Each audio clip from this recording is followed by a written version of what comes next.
What up, guys? It is Modern Craftsman Monday. You gonna sing, John? I'm not. It's usually Tyler's gift. That's really cool, man.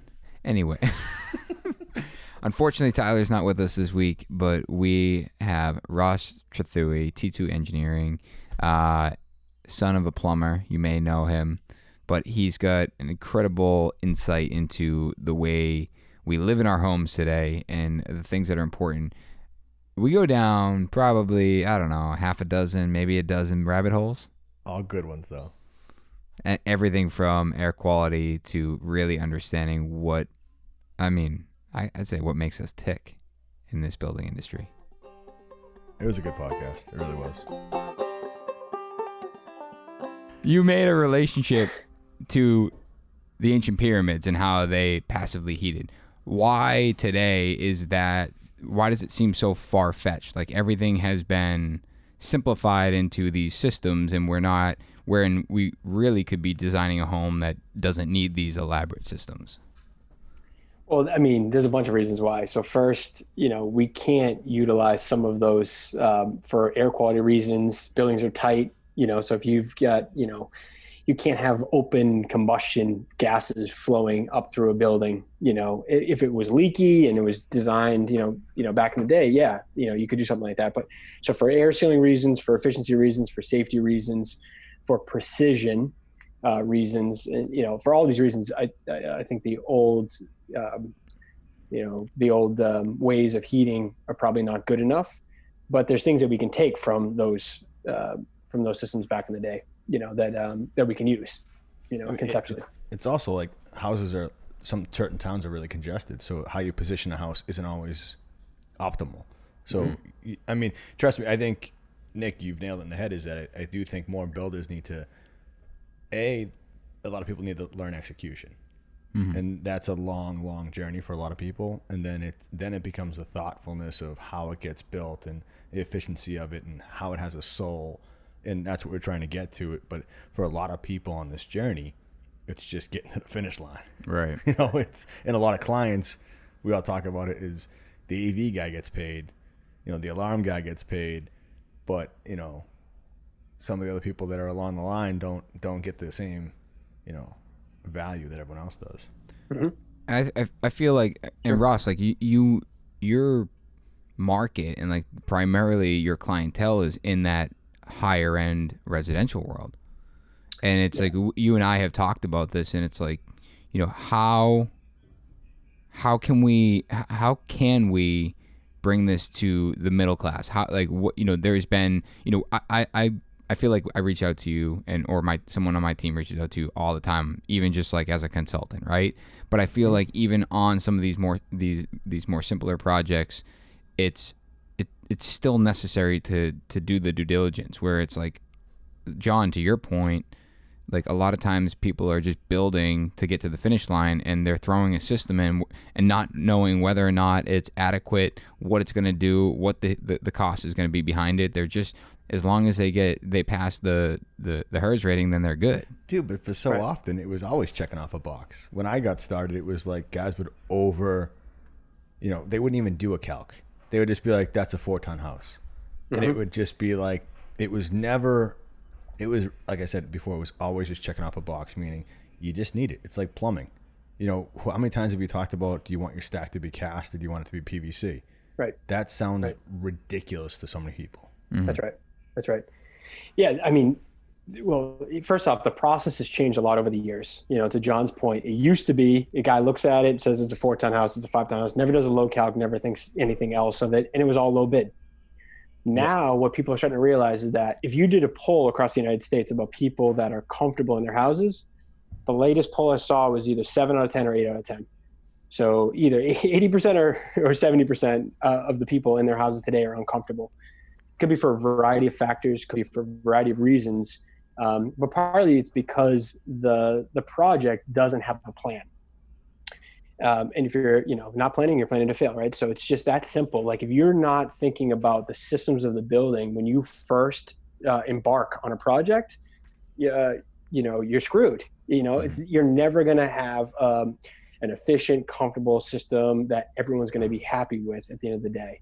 And, part of that is because if we're talking about spec builds, on the spec builds, the developer or builder doesn't care.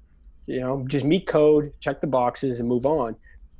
When you're in the high-end residential market and when it's a custom home, it opens up a whole different kind of avenue. One, because usually there's a higher budget involved, so you can get a little bit more flexible and you can do things a little bit differently. So I think, it's two different markets, and that, and I want to, philosophically, I want to bridge the gap. I want to figure out ways that we can take technology and different concepts and apply it kind of across the board. And we're getting there. Codes are helping, right? Codes aren't great, but people are starting to talk about makeup air. People are starting to talk about air quality. People are starting to talk about filtration. All of these ERVs, all these things that were foreign. Nobody knew what the hell any of these things were, even 10 years ago. So it's changing. It's changing dramatically, and I want to see it keep evolving so that it touches every house in America.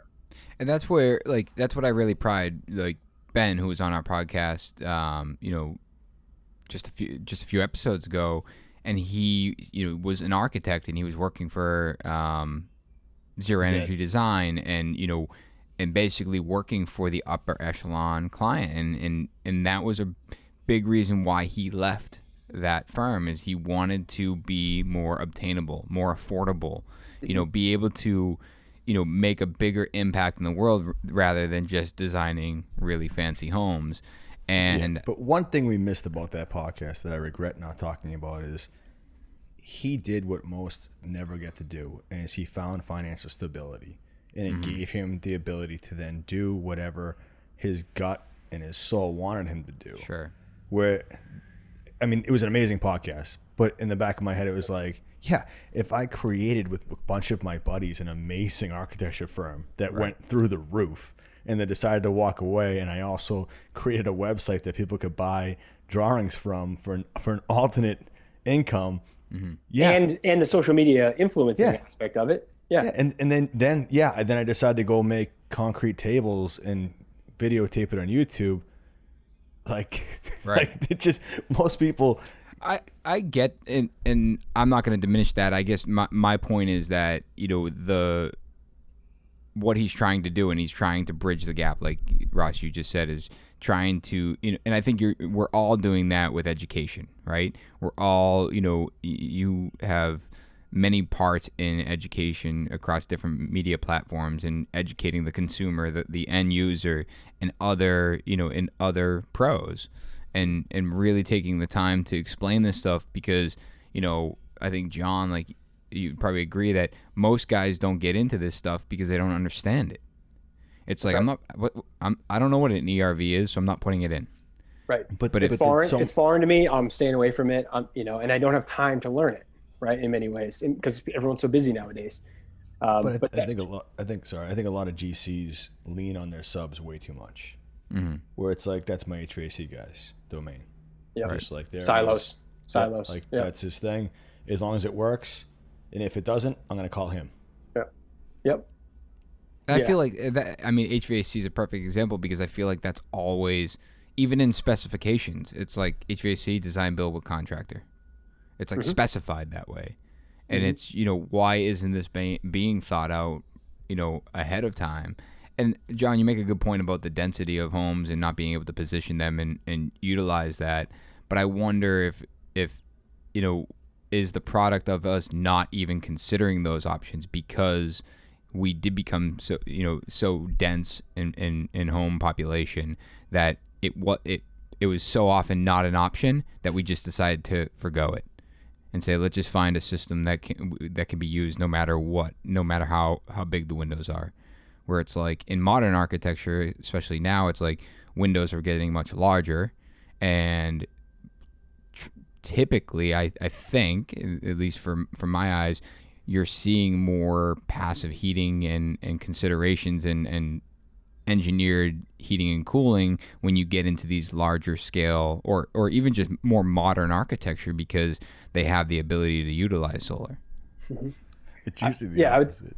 It's usually the opposite, meaning you put in all these things, whether you put in a high efficiency heating and cooling system, and then you create an efficient home, as a builder, for me, every lesson I've learned is because something didn't work right. Like I remember we did a house, beautiful, kind of not modern, but we did a lot of cool windows, and it had this flat between the back pavilion and the front pavilion, and had a cedar roof on it. No idea that we put in, like, I forget, it was the Infinity heating and cooling system. So it was actually fairly smart of a system. And funny, Nick, to go back, the architect that had drawn that house thought he could do it with one system in the basement and trunk it all the way up to the attic and then disperse it. And I was like, you're crazy. Like, just efficiency wise, you're out of your mind. And we got into it, and we settled. I thought it needed to be 3 systems because it was a kids wing, main wing, and then downstairs. And we settled on 2. It should have been 3. But my point is we had an office in the back of the building off the master suite, and it was aligned with the master bath.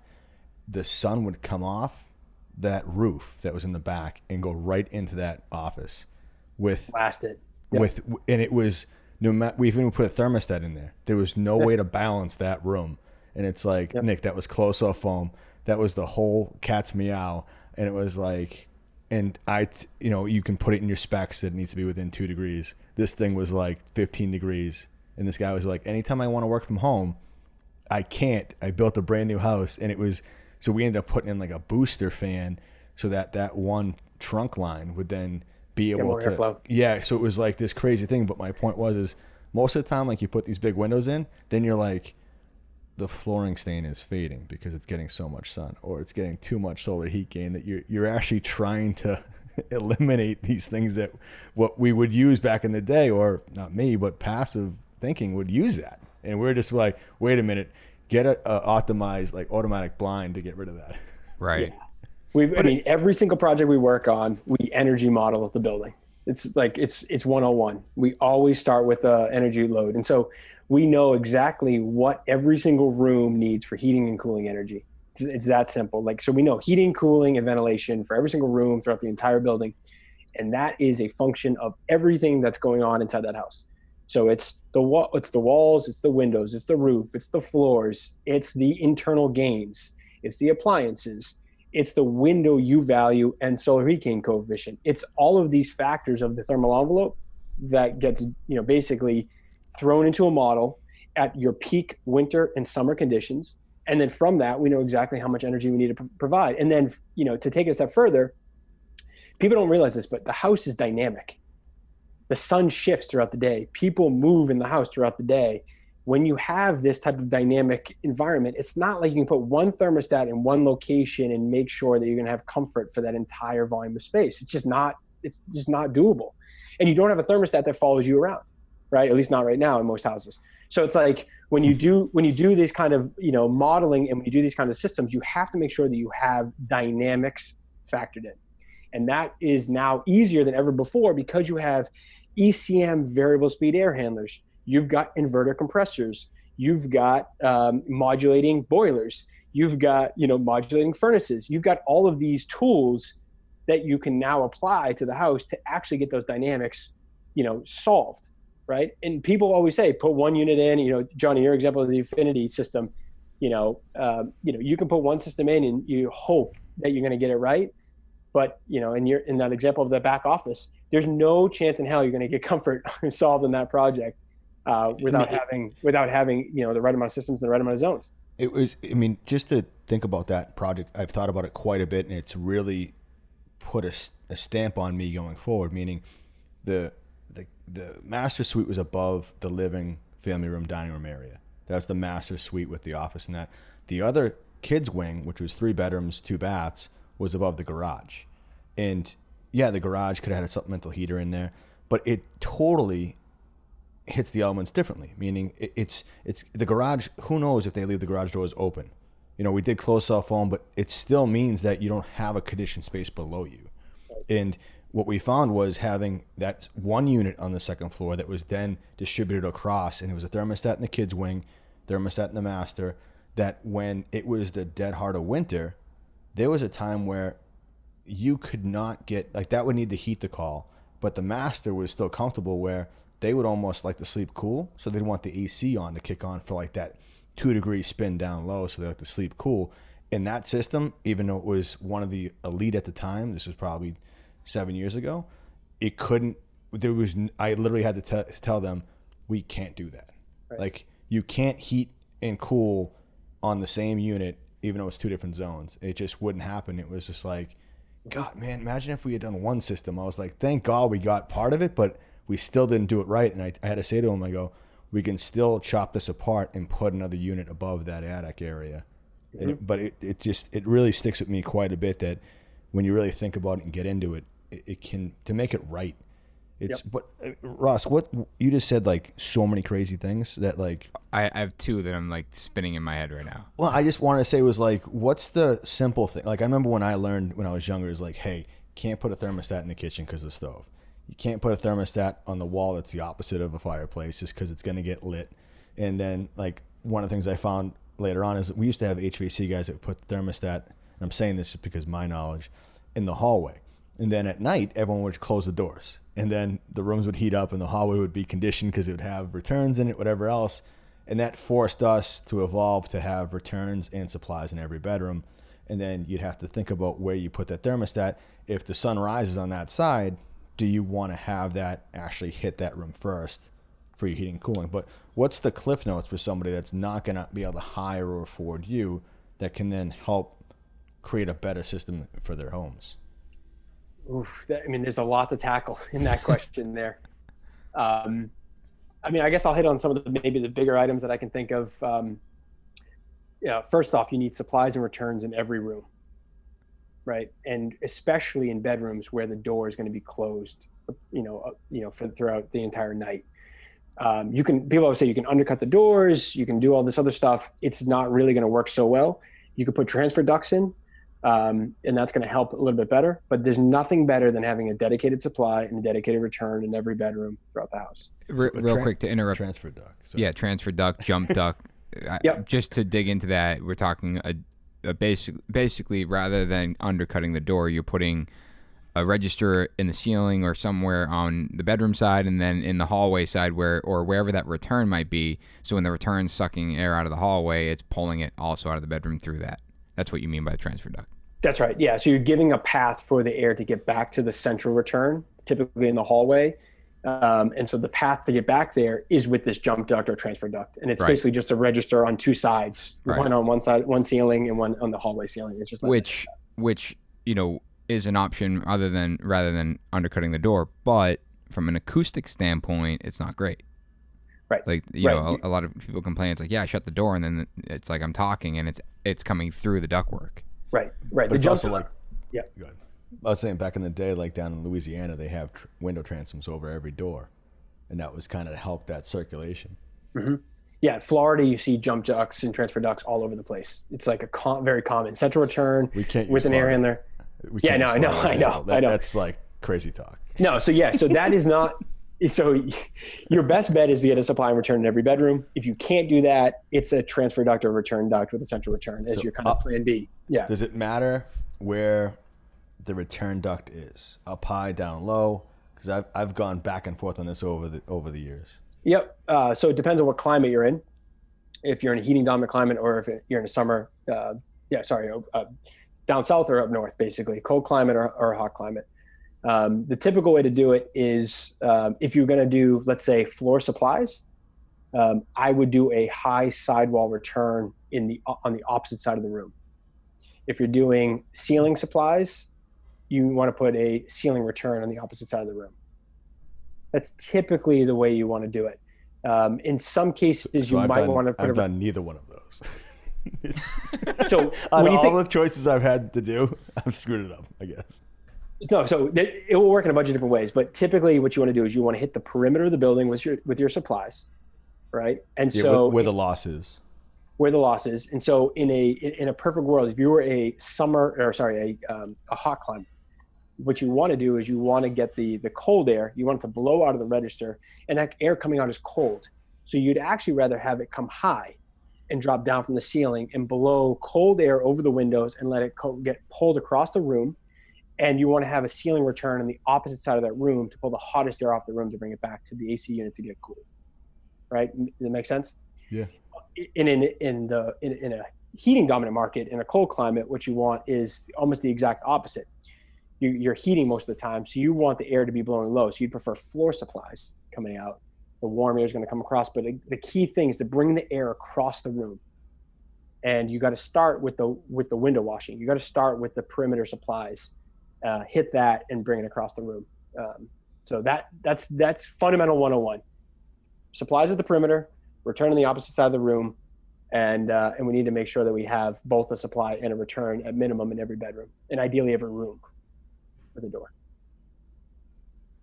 As far as like you said total opposite, but I think, you know, from a return side, it's not the return's almost always up high, because you're always trying to capture the hottest air and get it out of there, even in the heating climate. It's just where the supply side is. The supply needs to either be down low because heat rises, or up high because cold air drops. But you're always trying to pull the return air from up high. Is that right? Yes and no. So if you think about it, if you want your heating system to be the most effective heating system, you actually want to pull the coldest air back to your heating unit. So you'd actually want floor returns at that point. Yeah. So we've done it. Yeah. So it will work both ways. Mm-hmm. You can have returns high. You can have returns. Yeah, we're talking low. I'm less concerned. Ideal. I'm less concerned about the return location. I'm mostly concerned about the supply location in terms of getting into the perimeter. I mean, it's less duct work, so most guys won't even they'll put one big box right below the unit, simple duct, super short, right there, done. But I mean, I've done it where I used to put it on my story. That's why I'm thinking of being quiet, because I'm like, I've put on my stories. We put most of the time on the second floor, most of all your stuff's in the roof, in the ceiling. So our supplies are out near the window, washing back, and then we put our supplies down low, because that was when I did HVAC for a couple of years. That's what my guy taught me, is that, hey, put them down low, because your returns. Because your cooling's going to come down no matter what. But then when it's that heating season, you want to be able to pull that and draw it. So you're trying to get that circulation. You're trying to get that movement. And then the first floor, I've never put a return high, which my mind's going crazy that we've always kind of put a couple of returns in a few spots. Thermostat usually lives somewhat above that area. And then you have your supplies also down low. We've never put returns up high. The most it's ever gotten is like 2 feet off the ground on the sidewall, you know? Right. But it's so super logical. Yeah. I mean, supply and return, vicinity, like proximity to each other, is more important to me. And having the supplies at the perimeter is far more important to me than whether we have supplies high, supplies low, or return high, return low. Mm-hmm. Right. That you can always optimize. There's no question there. But as long as we're getting the perimeters to the supply and we're getting returns on the interior partitions, bringing the air across the room where the occupants are, that's the most important criteria for me on any ducted system. That'll improve comfort. Yeah, and improve comfort, right? Ross, you said a couple minutes ago that you do an energy model, and you look at it during the peak heating and peak cooling points. But I feel like in conversation, oftentimes it's not the peak heating and cooling that is difficult. It's the shoulder season. So I think of like radiant heat. One of, I think can arguably be the most comfortable heat. However, in the shoulder season, it's very difficult, and oftentimes you're relying on some sort of additional heat source so you can scale back the radiant, and you basically shut the radiant off because it's going to be too hot, say in September, October, or November, and you have a secondary heat source. So how are in that model, looking at the peak highs and lows, how does that impact the shoulder side? So the key thing is dynamics, right? Back to the word I used before, is that because the building is, the loads are changing every minute of every day, summer to winter, obviously, fall to spring, you have to have a system that's dynamic, that can change, with those seasons. Mm-hmm. So where people get stuck or get really in trouble is if you do radiant floor heat, for example, and you're, Nick, to your point, if you put radiant floor heat in a house and you've got, let's say large windows, southern exposure, even east-west exposure, big windows, big solar gain, you will never get your temperature right if that's your only heat source. Mm-hmm. Because radiant systems work on radiant heat, and they work on a thermal mass principle. So you're heating up this floor. The floor system might be wood, might be in the subfloor, might be concrete, whatever. It's some type of thermal mass. It heats it up, and then it re-radiates that heat to the room. And if you now add solar gain to that room, the radiant system, even if you shut it off immediately when the solar gain came in, you've got coast, right? You've got all that thermal, what's called thermal inertia. You get all that heat that's built up in that slab or in that radiant system, that if you looked at the temperature over time, it's going to keep elevating just on that alone, even if you shut the radiant system off at that moment in time. And so radiant floor heat systems, I'm a huge fan of. I love them. They're amazing. But when they're misapplied, and especially when they're miscontrolled, you're going to have issues. And there's no question in that example of solar gain coming through the windows, southern exposure, large windows. You're going to have some unhappy customers. So could you in fact, sorry, go ahead. We've seen systems where we've been called in after the fact to say, hey, Ross, can you figure out what's going on here? And what it is that you've got the heat, the radiant floor heat system is on, and the cooling, the air conditioning is on at the same time. That's what I was just going to ask, is like in a situation like that, could you effectively use the air conditioning to cool down that room as you're getting that solar heat gain while the radiant also kicks off, but you're still your floor is getting warmer and your AC is trying to overpower that and the solar. In a situation like that, is there, I guess the short question would be, is there a way to avoid a secondary heat source when you have radiant? It's very tricky to do depending on the envelope, depending on the solar gain, depending on the thermal envelope, depending on the orientation of the building. It's very tricky to do that in today's world. Now you can do it, but you got to have the proper planning put in place. A couple things you need to have and keep in mind. First, you need what's called outdoor reset, which means that the temperature of the water in the radiant system is variable, and it's variable based on outside temperature. But you also, where people miss the ball is they need indoor feedback as well. So when we do radiant floor heat designs, to make it effective, you have to put in a indoor air sensor. So that's typically the thermostat. It has to be in the right location, so it doesn't sense solar gain, doesn't sense internal gains like a fireplace, or it's near dimmer switches that are going to give off heat and give it a false reading. So you need the thermostat to sense air. You also need a floor sensor to sense what the floor is actually doing. And you need an outdoor sensor on the north facade of the building that's not going to be affected by solar gain, and not affected by snow. So it has to be above the snow line. It has to be on the north facade, not in direct sunlight. When you get all of those pieces correct, what you have is a system that can respond very dynamically. What I mean by that is if solar gain comes through the windows, you have the floor sensor and you have the air sensor that are starting to counteract and starting to work before it gets to an overheat condition. So it's almost like predictive logic, where it's starting to say, hey, I'm heating up. I just elevated my room temperature by 0.2 degrees. I'm going to scale that mixing valve back. I'm going to shut that pump off. I'm going to close the motorized zone valve. I'm going to do all these things so that I prevent an overshoot scenario. And that controller that does that is, not to go too deep into a rabbit hole here, but it's got PID logic. PID logic is proportional integral derivative logic. What that means is that it is got cruise control for your radiant floor heating system, right? And you need those sensors, the floor sensor, the air sensor, and the outdoor air sensor. You need those three to nail it. So speaking of sensors, you also talked about, go ahead.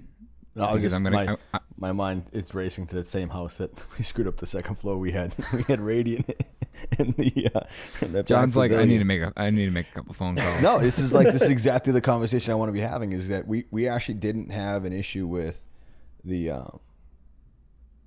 it was actually more the heating, meaning that when we did the design, that the vaulted ceiling and the amount of glazing in the back of the house, the concern was that not so much when you had the solar heat gain, is when that heat gain went away, mm-hmm. and the sun kind of cascaded down and sunset, is that then boom, it then needs to make up for it, and radiant doesn't make up. It doesn't make up for anything because it's more set it and forget it. So we had to put a supplemental, it was a ducted mini split that we put up in the roof line that we would then supplement, so it also could hit the cooling, because in my mind, when you said all this, I think the one thing that could now be done is you could put motorized shades that would know that, hey, when the sun hits, you drop down and basically compensate. That they basically did the study on this house when we did it, is that you couldn't, there's a point in time during some of the coldest months of the year that the radiant wouldn't be able to keep up.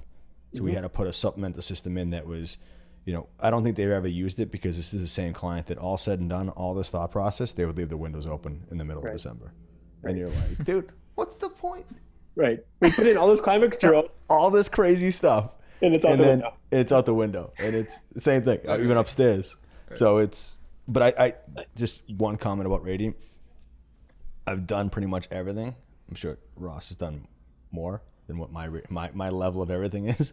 But it's really, I think it's the most, when people ask me, I get the question, I'm sure you guys do too, what's the most comfortable heat? I think radiant by far. When you've been in a room that's got radiant heat, you're like, what is this? It's like magic. Right. I think, I want to say it was Vega that had this diagram, and I think they posted on either social media or their website, but it really kind of showed it well, where it was like this box room, and it had all these registers, and it showed, you know, basically they used red, like air coming out of these registers, and it was showing how it was heating up the room. It was forcing all this red air out, and it would filter down, and it would, you know, start collecting in the room, and the thermostat would detect it, and it would shut off. Yep. And then you'd see that red air kind of trickle away, and then it would do it again. And then it's like, but for radiant, you get this, you know, this red, and it's heating up the mass. And I'm saying this because it's like, that's why it's comfortable, because you're heating the mass, you're heating your feet, where a lot of your human heat loss is through, you know, your head and your feet and your hands, right? So you're heating your feet in all the way up. That's why it's comfortable. But I'm watching that, I'm like, yeah, I would be sold on radiant right there. Understood. I don't hear the hot air coming out of the ductwork. I'm not seeing it dissipate through, you know, all the leaky holes. I'm heating up the mass, like you said, it's mass. It's working on thermal mass, but again, they're not addressing the shoulder season, right? Where it's like, if I'm just heating all the time, yeah, that's killer. If I'm just open cooling, the window, bro. Hey, get a fan. I mean, what do you want? I want it to be dynamic, like Ross just explained. Well, I think part of passive is that it's not just the systems you put in; it's also. Well, I'm not talking about passive, but I think in general, I think passive is the extreme, but it is also how you live. Sure. And there's nothing wrong with, you know, putting the screens in the windows. I know you want it to look prettier because it doesn't fade out the glass when you take a photo from the outside. But talking to me, yeah, just, you know, every photographer, like, remove the screens when you take an outside picture because it's whatever, too deep. I mean, you know, if I was drafting up the perfect house from a heating and cooling standpoint, and I didn't have any budget in mind, of course it would have radiant floor heat in the floor to provide floor warming, right? Take the edge off of the building, warm up the, you know, the occupants, warm up the core, you know, the mean radiant temperature of the body. And I would have radiant ceilings for cooling, right? So do the exact opposite by running chill water in my ceiling plane to provide cooling down to, you know, my head and to my extremities, and cool me that way. And then hold on, pause. Just pause for 1 second. What are we talking budget wise? Like, is this, you know, what's no budget? Is this like insane money? It's pretty insane. All right. It's tough. It's tough in our climate. I now want to use it. Putting radiant in the ceiling. Yeah. Yeah. Is it? All right. Go ahead. Keep going, because I'm digging this. So now you got radiant in two different surfaces of the building. You got it in the floor and you got it in the ceiling. And now you got an air system for ventilation, you know, for getting obviously exhaust air out of the building, carbon dioxide, all that stuff out. And you got fresh air, you know, outside air into the building, filtered, you know, and then you can add some dehumidification, you know, to basically wring out the moisture in the air and provide any supplemental heating and cooling through the air system. Like that obviously isn't a very expensive system. We've done it before, but it is, it's the most comfortable building by far when you do it like that. What? All right. Can we just talk about how the crown molding behind you is freaking me out, because it's like your head's blocking the right, seam. Right so here? it looks like there's you're in two different rooms. No, because you're right in front of where the wall bumps out. So it looks No, it's a soffit. It's a soffit. No, not that one. The one on the tan wall. See how like the crown looks like it goes through your head at one height and then comes out the side. Oh, you can't see right your. Here? Yeah, but can you look at your reflection of? Can you see yourself on Zoom? Yeah, but I'm like a little thumbnail. Yeah, but look, see how the crown goes into your eye level on one side and then your ear. Oh, level? it stops out. Oh, yeah. All right, so how do I do this? No, you're fine. I was just looking at it going. John was hallucinating. I don't know. Oh, there we go. If I change the angle, right? Is that? No, you're fine. Now he's free. Now Russ is like, I gotta move. My air. John, you throw me off. I got a what going through my head. Why couldn't you just use the same radiant tubing for heating and cooling? You could. And I asked that and a couple years ago we were looking at a project. It had radiant and they wanted to do cooled floors. Mm-hmm. And I talked to one guy that did it, and it was down in Texas, and they did cooled. All their slabs had cooling in it. Mm-hmm. Why couldn't you do? Is it strictly because cold air drops? It's just not going to be as effective being in the ceiling. So if you could pick the optimal place to put it, it would be in the ceiling. Would it still work on the floor? Of course it would. Mm-hmm. The problem with our climate, for example, in the Northeast and some in Southeast, is the humidity. So if you've got if somebody cracks a window and the relative humidity, the dew point of that space elevates, all of a sudden now all of your floors or all of your ceilings are sweating. Mm-hmm. So the risk is very, very high if you have a building where, you got the homeowner like John just had, where you put in all that systems and the guy goes to crack a window, or a guest comes over and thinks he's doing a good thing by letting the house breathe. Imagine that callback. Oh, yeah. It's like, did your friend stand in the doorway for 5 minutes? Yeah, it's his problem now. Dude, when you get people that say, "Hey, I don't know why my bathroom's like sweating," it's like, "Did you turn the fan on?" Right. No, right. I never did. Okay, well there you go. Well, Imagine that times something like the whole house. Probably 12,000+ square feet for that for someone that's spending that kind of money. But the companies that basically provide these products, they have unbelievable control systems where you're putting a dew point sensor and relative humidity basically in every single room. So you got temperature, relative humidity, meaning you have dew point in every single room. So if it sees that a room is approaching dew point, it's going to shut that system off almost immediately. Dew point's a trigger word on this podcast. Yeah, sorry. Yeah. No, but it's true like that. But shit. How can it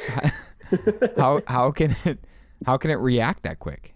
Like it's low mass. When you do it in the ceiling with those typical systems, they're low mass, so they're very quick to respond. Gotcha. So you're not moving a lot of water. Is that right? So it's low volume in terms of not a lot of water, but it's also in basically sheetrock. It's in gypsum board. Oh, you're essentially cooling. I gotcha. So you don't have, like in a radiant floor system, you've got the subfloor, you got a subfloor, you got finished floor, you might have acoustical treatment, you got all these things that all just add thermal mass to the system. When you're doing the radiant ceiling systems for cooling, it's all built into the sheetrock. It's all, it's like a plastered or sheetrock ceiling. And so the tubing is really close to the finished surface of the space. So it's quick to respond. So if you kill the water to that, if you shut the water off. It's in the actual gyp? Yep. So you're taping or plastering over tubing? Mm-hmm. They come in like 4x8 sheets or 2x4 sheets, you depending on the manufacturer and all this stuff. But you are basically. Hey, John, can I get an extra recessed light right there? You're not putting any crown in that house. Right through the tubing. So you got to be careful. Sure. The good thing is it's all laser etched, so you can see exactly where the tubing is. So you hopefully don't make that mistake. What do you mean it's laser etched? Meaning if you look up at the sheetrock, you can see where the tubing is run. It doesn't. Before it's painted. Oh, I'm like aesthetically that must all be the time. Yeah. It's just a huge brag. Hey, what is that? What is that? You walk in and you got lines across your ceiling. You know that, right? That's my cooling radiant. Okay, back off. Yep. You know how much that cost me? Ross, you kind of skimmed over it about the thermostats not following people along. So I feel like there's yet, he said. Yeah, he said not with yet. A twinkle in his eye. Yeah. What? Because I'm sitting there, I'm like, man, I think about, we've done mini splits and they get the remotes. And I've literally thought, like, if I just carried this thing around, it would always be what temperature I want it to be where I am. You'd lose it in 10 minutes. Yeah, or they put it in the wrong room and then they're like, where is it? It's in the fridge. You know the remote doesn't do anything, right? I thought that was a thermostat. No, the remotes have thermistors in them that sense temperature, but it doesn't actually use that for controlling the system. Well, then I've been lying to someone. It's like a TV remote. Think of it as a TV remote. You can turn it on, you can turn the temperature up, turn the temperature down, like you can change the channels, but it's not. So I have a bigger issue on my hand because I kept telling him to put the right thermostat in the other room because you have it in the other room and that room's okay. So all right. So what if I mean, for example, what if the guy puts it in his pocket and drives off? It's not going to know what the temperature is in the space. No, it's going to disconnect. It's not close enough. I don't. All right. So going back to, is there a technology that is already being developed to follow someone around? Well, there's some crazy stuff that's coming out. I mean, not coming out. There's some crazy stuff in development.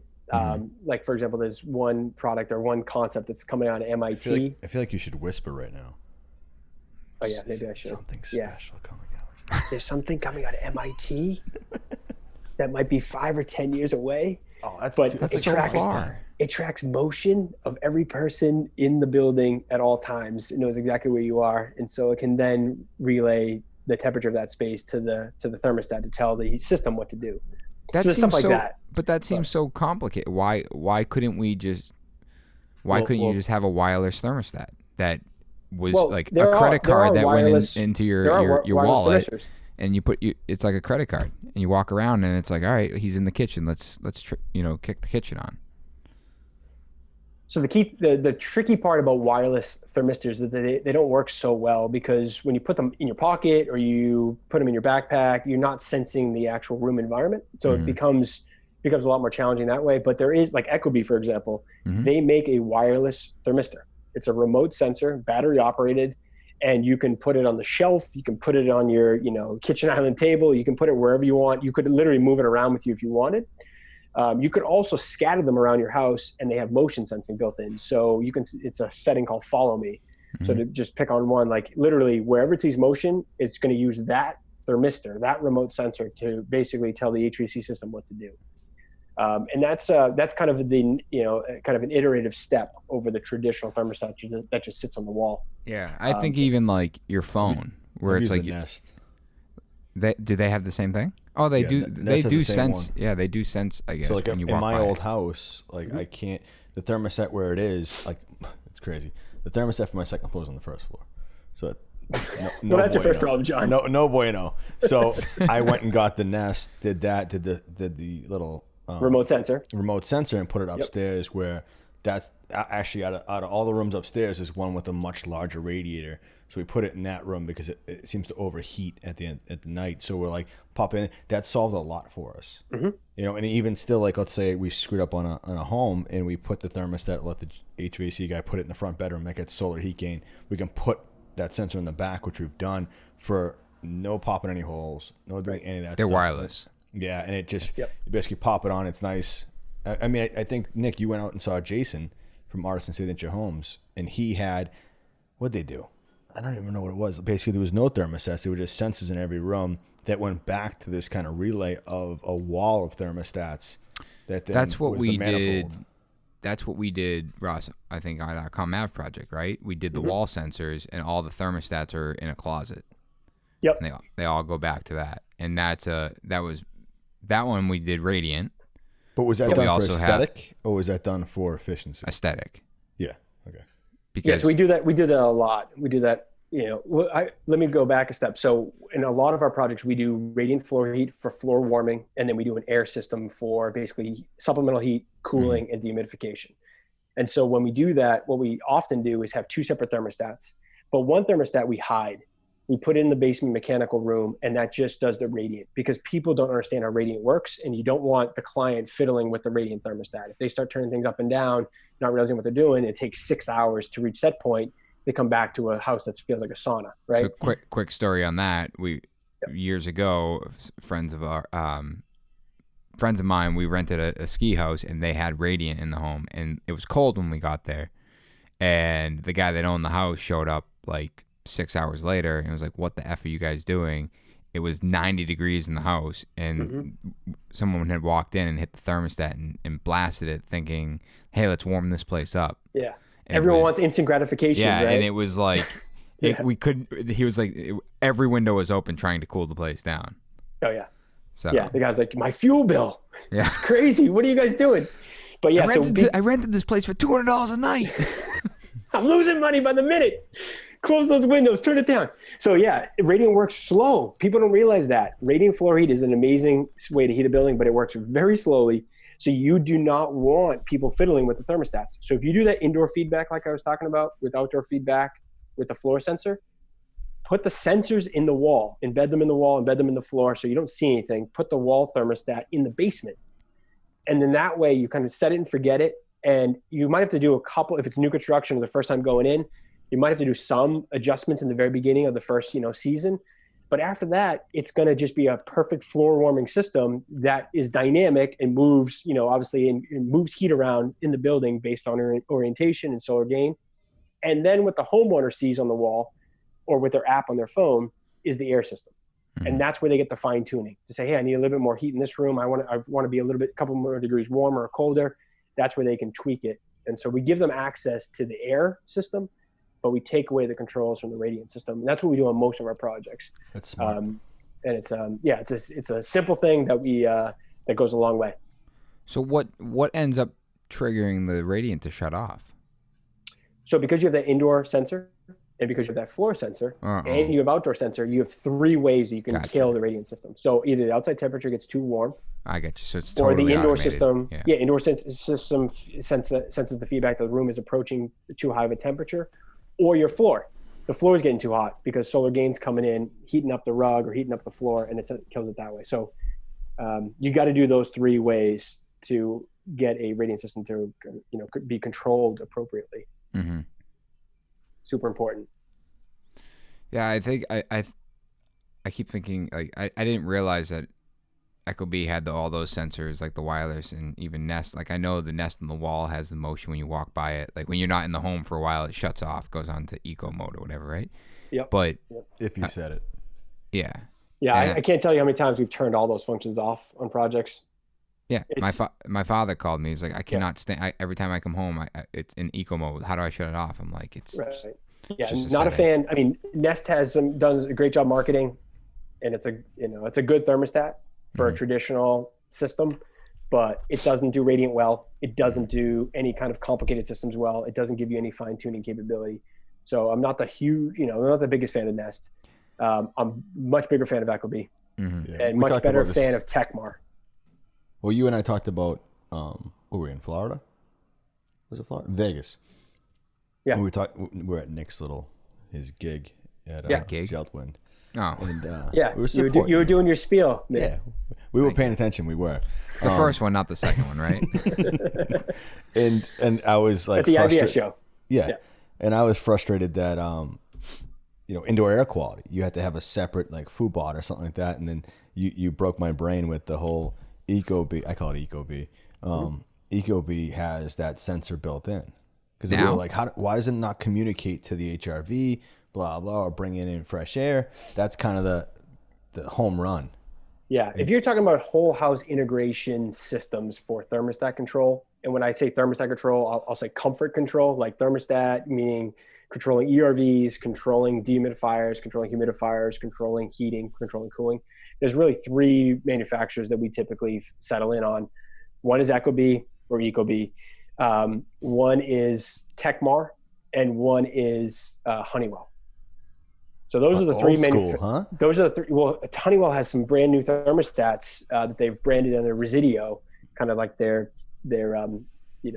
sub brand, I guess, of Honeywell, and they've got some nice stuff. That's smart home, easy to use dashboard, easy to use interface, and it can work with ERVs, HRVs, dehumidifiers, and that kind of stuff. I think ecobee was the leading thermostat. I mean, obviously, I'm going to defer to you, but I remember when I worked at Boston Green Building, they had the only thermostat that was actually, I don't know if it was connected to the internet, but it would actually know what was happening outside, meaning It was taking, if we knew it was going to snow that day, it was going to be super cold.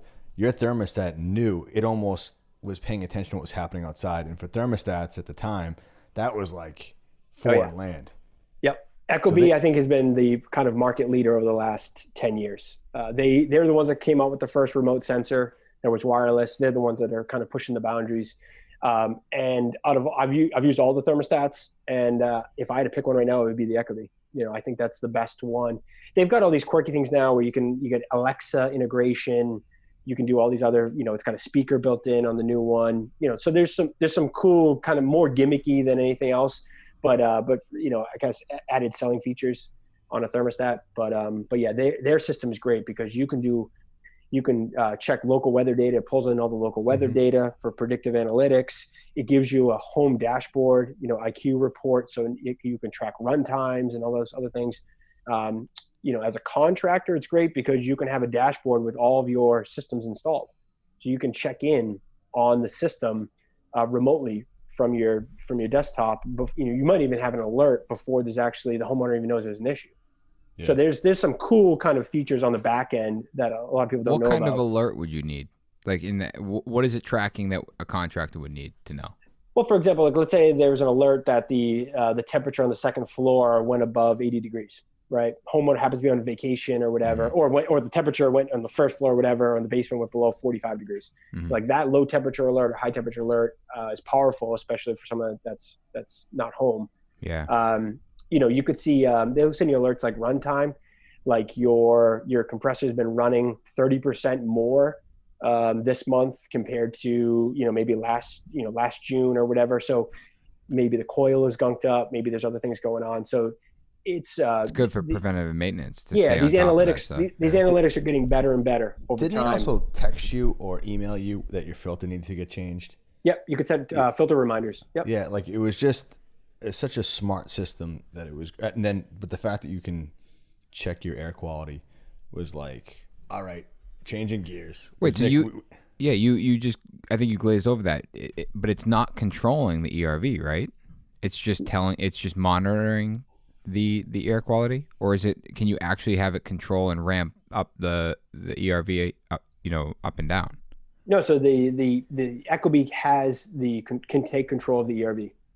So you can have the Ecobee thermostat basically engage or turn on the ERV. You could turn it on based on a variety of factors, right? But is it variable? Like for instance, like we've done a project where it's running 100% of the time, the ERV. But could you?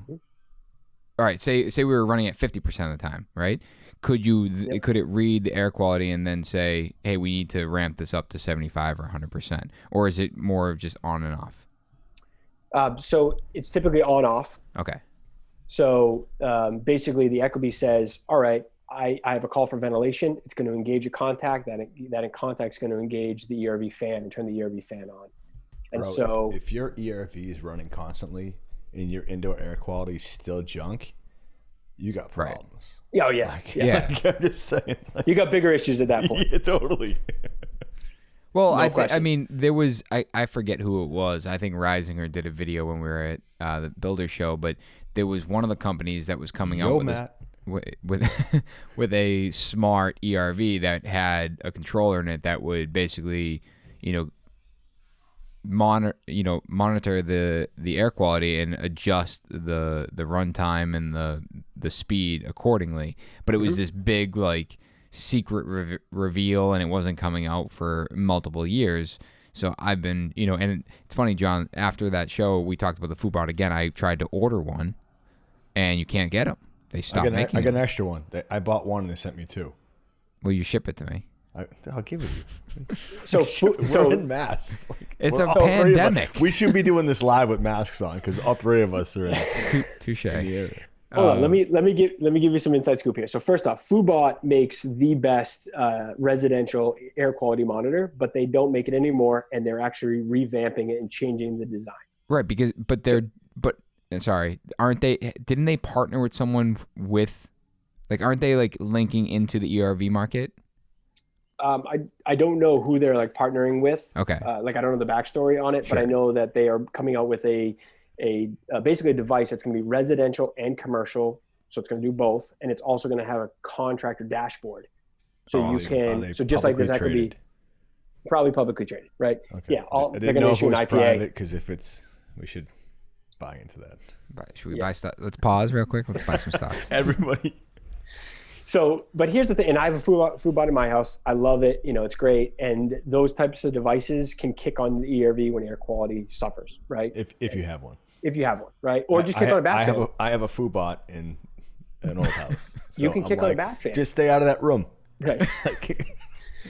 Like, Dad, it's red. But here's where I think people get a little bit too complicated with it and try to get too cute with it. My thought is, you're never going to be able to measure every pollutant in the air, right? It's just not possible. You're not going to be able to measure every chemical, every pollutant, every carcinogen in the air. So my thought is, why wouldn't we just run the ERV on low speed continuously? And why wouldn't we boost based on, an event like, someone going to the bathroom, right? Where you have all that shower moisture. I was thinking you Christmas, bro. When everyone opens Christmas time, you got a big party. Gifts. Right. But who's going to press hey, we're opening gifts? I just got to hit the boost button. Yeah. No, but it will do it itself. Right. Well, if you have a VOC sensor, yes, it will do it itself for sure. But my thought is, keep it simple. In most of these houses, low speed continuous. So even if you don't hit the boost, it's always going to be ventilating your house at a low speed, right? So it might, in a typical house, it might be 40 CFM, 50 CFM, a low amount of airflow. It runs on 30 watts of electricity. So it's like leaving a 30 watt light bulb on. So it doesn't draw any juice. They're all ECM motors. And then if you need a boost, you got the capability to boost, right? Mm-hmm. Based on whenever it's a Christmas party, or it's a shower scenario, or it's a kitchen scenario, whatever it might be. So, I love technology and I love all these sensors, but it's like, I always try to, in the back of my mind, say, hey, let's keep it simple, mm-hmm. right? The more sensors we have, the more failure points we have, the more complicated the control strategy, the more fingers get pointed, and the more complicated things get, it's harder to diagnose and troubleshoot. It's just, it's one of those things where with ventilation, we're breathing for, the ERV's breathing for the building, breathing for the occupants. Let it breathe. Right. Well, that's I was going to get to that, like the human side of it, where it's, you have this monitor in the house and it's coming, I don't know what colors. Is it red, yellow, green, or whatever? It's basically telling you how the air quality is. But it depends on the sensor. Some do colors. Some give you a visual indicator, like by app, through the app or whatever. Yeah. But so like say one's got a siren. It just says "get out." But like, John, I think you've made this point before. It's like, do we really want our clients having these? Because it's like Reisinger brought that up in the beginning, which alarmed me. It's like it made complete sense what he was saying. I was like, right, because it's like then to Ross, you just said it, like the finger pointing. It's like, you didn't build you didn't build a quality house. My air quality sucks. It's like, well, did you see the furniture you just got from IKEA? Right. Well, I think it's also, in my mind, I think of it as those purchases that happen that I want to have that boost on, where life is crazy, where 3 kids, soccer, all these things where when that school system starts, if it starts this year, you buy all that stuff, all the notebooks, and then it's in the house. Mm-hmm. I know that I'm introducing something that's a pollutant into my house. Sure. And I could have that running all the time, but when do I stop? In a way, when do I stop hitting that boost? When is that off-gassed enough?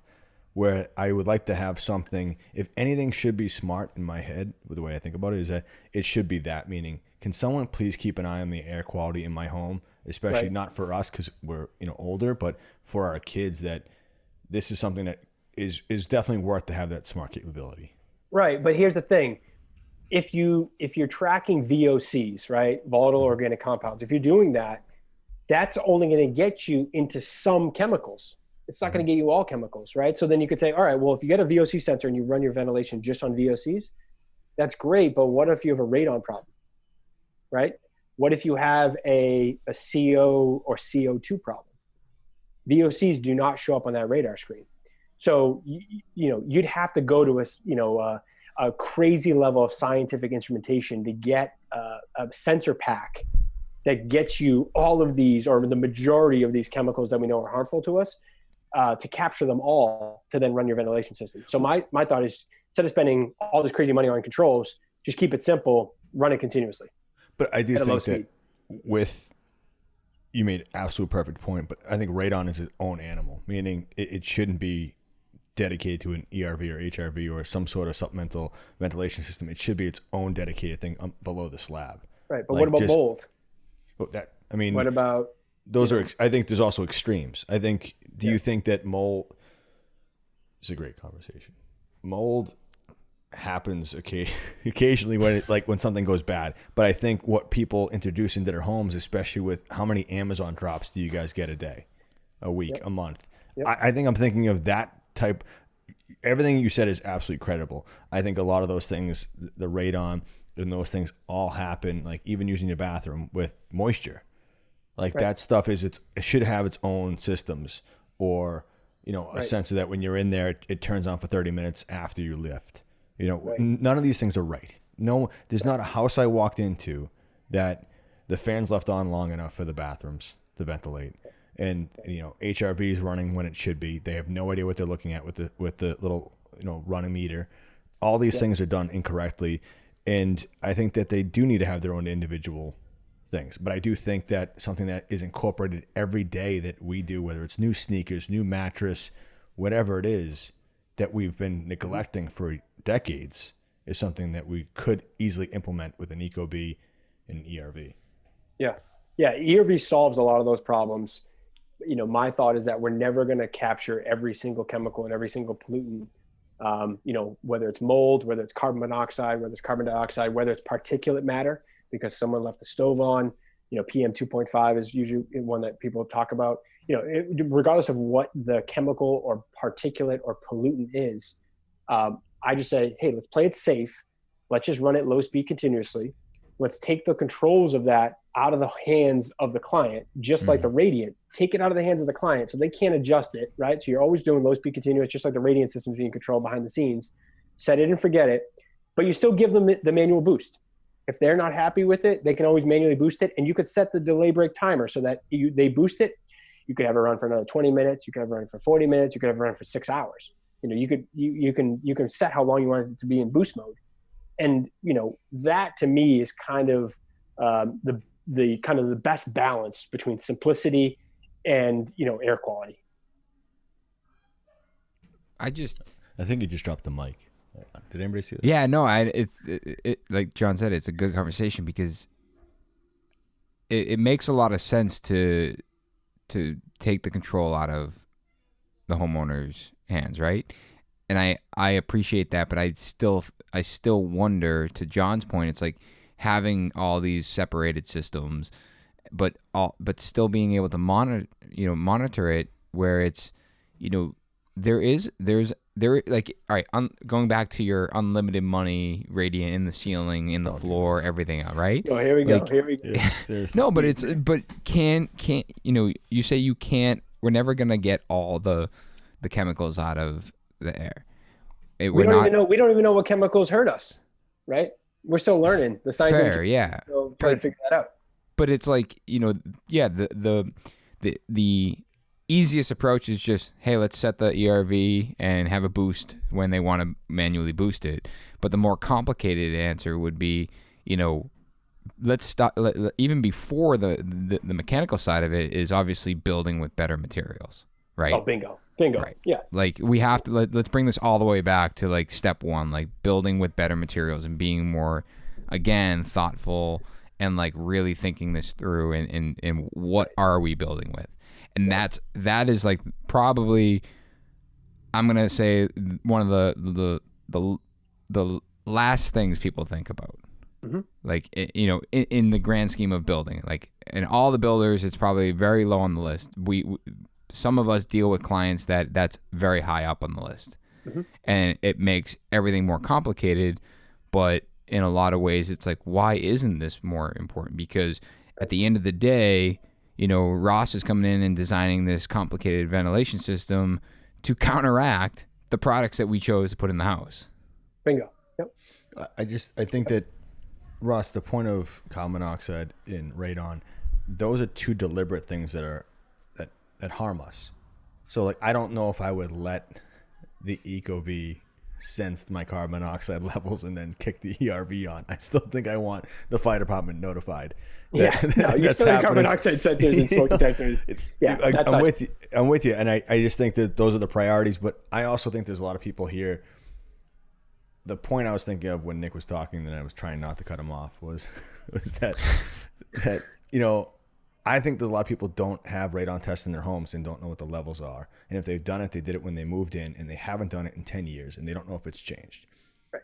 My other part of that is how neglectful we are of that type of system where, hey, I'll do it once because the realtor tells me I should do it, and that's it. We have come accustomed to that for all the VOCs that we introduce into homes, and it's only getting worse. Like 10 years ago, you were bringing home sneakers once a year, twice a year. Now it's like Zappos is at the door. So I just think that there needs to be a system that's more at our fingertips. And I totally agree with you that we can screw this up. How many people have screwed up the thermostat where they're like, I don't know how to do this whole, thermostat thing. It's like, well, just hit reset because you've been playing with it for so long that it's screwed itself up. What I do think VOCs should be a priority for people because I know we can't protect ourselves from everything, but it's something that's definitely harmful. Absolutely. And it's worse more than ever because our buildings are tighter, right? When building in the 1860s, when houses leaked like a sieve, like your air quality was what the outside air was because your air changes were 15, 20 air changes an hour, right? Yeah. So now that we're building houses that are 0.1 air changes at 50 pascals or just super airtight, you're playing by a different set of rules. Mm-hmm. So we have to breathe for the building, right? And Robert Bean, I don't know if you guys know him, but he's a retired engineer out of Canada. I think he's coined the term, design for people, good buildings follow. And that couldn't be more true, right? The purpose of this home is shelter, right? First and foremost. Number two is that it's safe and healthy, right? And the only way to guarantee safe and health in a house is by proper ventilation. And I think that's where, ERVs are, the key component to do that energy efficiently, right? Because you can open up a window, but that would defeat the purpose. And I think it's more crucial now because who knows what happens this fall with COVID, that everyone's working from home, everyone's in their home more and doesn't leave. And then you're having stuff delivered to your home, whether it's groceries or whatever it is, that we could be making ourselves sicker beyond COVID. I noted this the other day. We went out for the first time, how like restaurants are starting to open, and they delivered everything to the table in plastic containers and plastic forks and knives. And I left there and I think I said it to Meg. I was like, I feel like our plastic consumption was on a good track to be reduced, and now everything is disposable, everything is plastic. It's just to your point, is this going to be a trickle effect beyond just our health, but like the planet's health? Like, dude, do not watch Netflix. Do not watch the plastic documentary. I saw that. Oh my! I saw that. I couldn't watch longer than 30 minutes. Which one was it? It's the back end story of plastics in the world, but predominantly in the U.S. Yeah. Okay. And the recycling aspects of plastics. Most of the recycling is just fictitious. It's not even junk. Yeah, it's not even joke. It's which is wild. We lived in an apartment for a while, and it was a complex, and they had all these dumpsters, and it was like 2 trash dumpsters and a recycling dumpster. And I remember going down there one morning, and I threw my trash away, and the guy pulled up, and he got the trash, dumped it, grabbed the trash, dumped it, grabbed the recycling, dumped it. I'm like, yep. And I was like, is this guy shitting me? Like, is this is a huge scam? Mm-hmm. And it was like, I couldn't let it go. It's way worse than that. Watch that documentary. Plastics are amazing materials for longevity, for durability, for chemical resistance. Mm-hmm. They don't break down. So they're amazing building products. We love them for all those reasons. But when you kind of pull back to the 10,000 foot view, these things are harmful to our health in many ways. Yep. They don't decompose. You can't recycle them easily, right? You have to heat them up to a crazy temperature, and then you have all this if they're not printed, combustion, if they're not, all these things. Yeah. And I'm sitting here with plastic wrapped around my room, and after I watched that, I was like, how do I eliminate plastic? Like when I watched the Devil You Know documentary, where it's like they created that whole Teflon thing, and it basically poisoned the U.S. and that's why we all have it in our systems. You could test our blood. And I was like, all right, I'm never using Dow products again, whatever it is. And it's like, then you start thinking about how many products are made by Dow. And then you watch the plastic documentary and it's like, I'm like, no more plastic on my job sites. And then I start walking around and it's just like, it's not possible. It's not, Right. I mean, it really isn't possible to get plastics completely out of your life. Yeah, I got a delivery the other day. Oh, it was in Cohasset. My hardwood flooring, my engineered 8-inch hardwood flooring for my boy Will, every bundle was wrapped in plastic, and I lost my mind. Yeah. How about the fact when they deliver like a box of nails and they cellophane it so it doesn't split apart? It's like it's wrapped in plastic. I just every day I see it. I think everyone should watch that to make yourselves cognizant of. Yeah. I think that goes back to the VOC thing. Is that I agree with you that we can't control every chemical, but man, I think you need to make yourself aware of it. Agreed. It's and what's hard and why a lot of people give up and say screw it. It is what it is. I'm using plastic because, John, it's people try to go hot or cold. It's like I'm using plastic. I'm not using plastic, and it's like whoa, I can't just eliminate plastic. I know, but I think it's being aware that and try to reduce even taper it down a little bit. That's what I mean. Yeah. Is like how can we reduce it? Like drop cloths instead of plastic. It's. Right. I mean, my mind. It's awareness. Mind breaks. It's just awareness. It's education and awareness, and that's everything we talk about, right? Everything we talk about is just being educated and being aware of the materials we use, the choices we make, the thermostat placement. All these things matter. The effects they have, and the effects they have on not just our comfort, but on our fuel bills and on our health and on all these other factors. So planet. It's on our planet. Yeah. So you can keep peeling the onion back, or you can keep pulling the magnifying glass back, and you can look at it from different, aspects and perspectives. But yeah, plastics, to summarize it all up, plastics are not a good thing, but they're not going away anytime soon.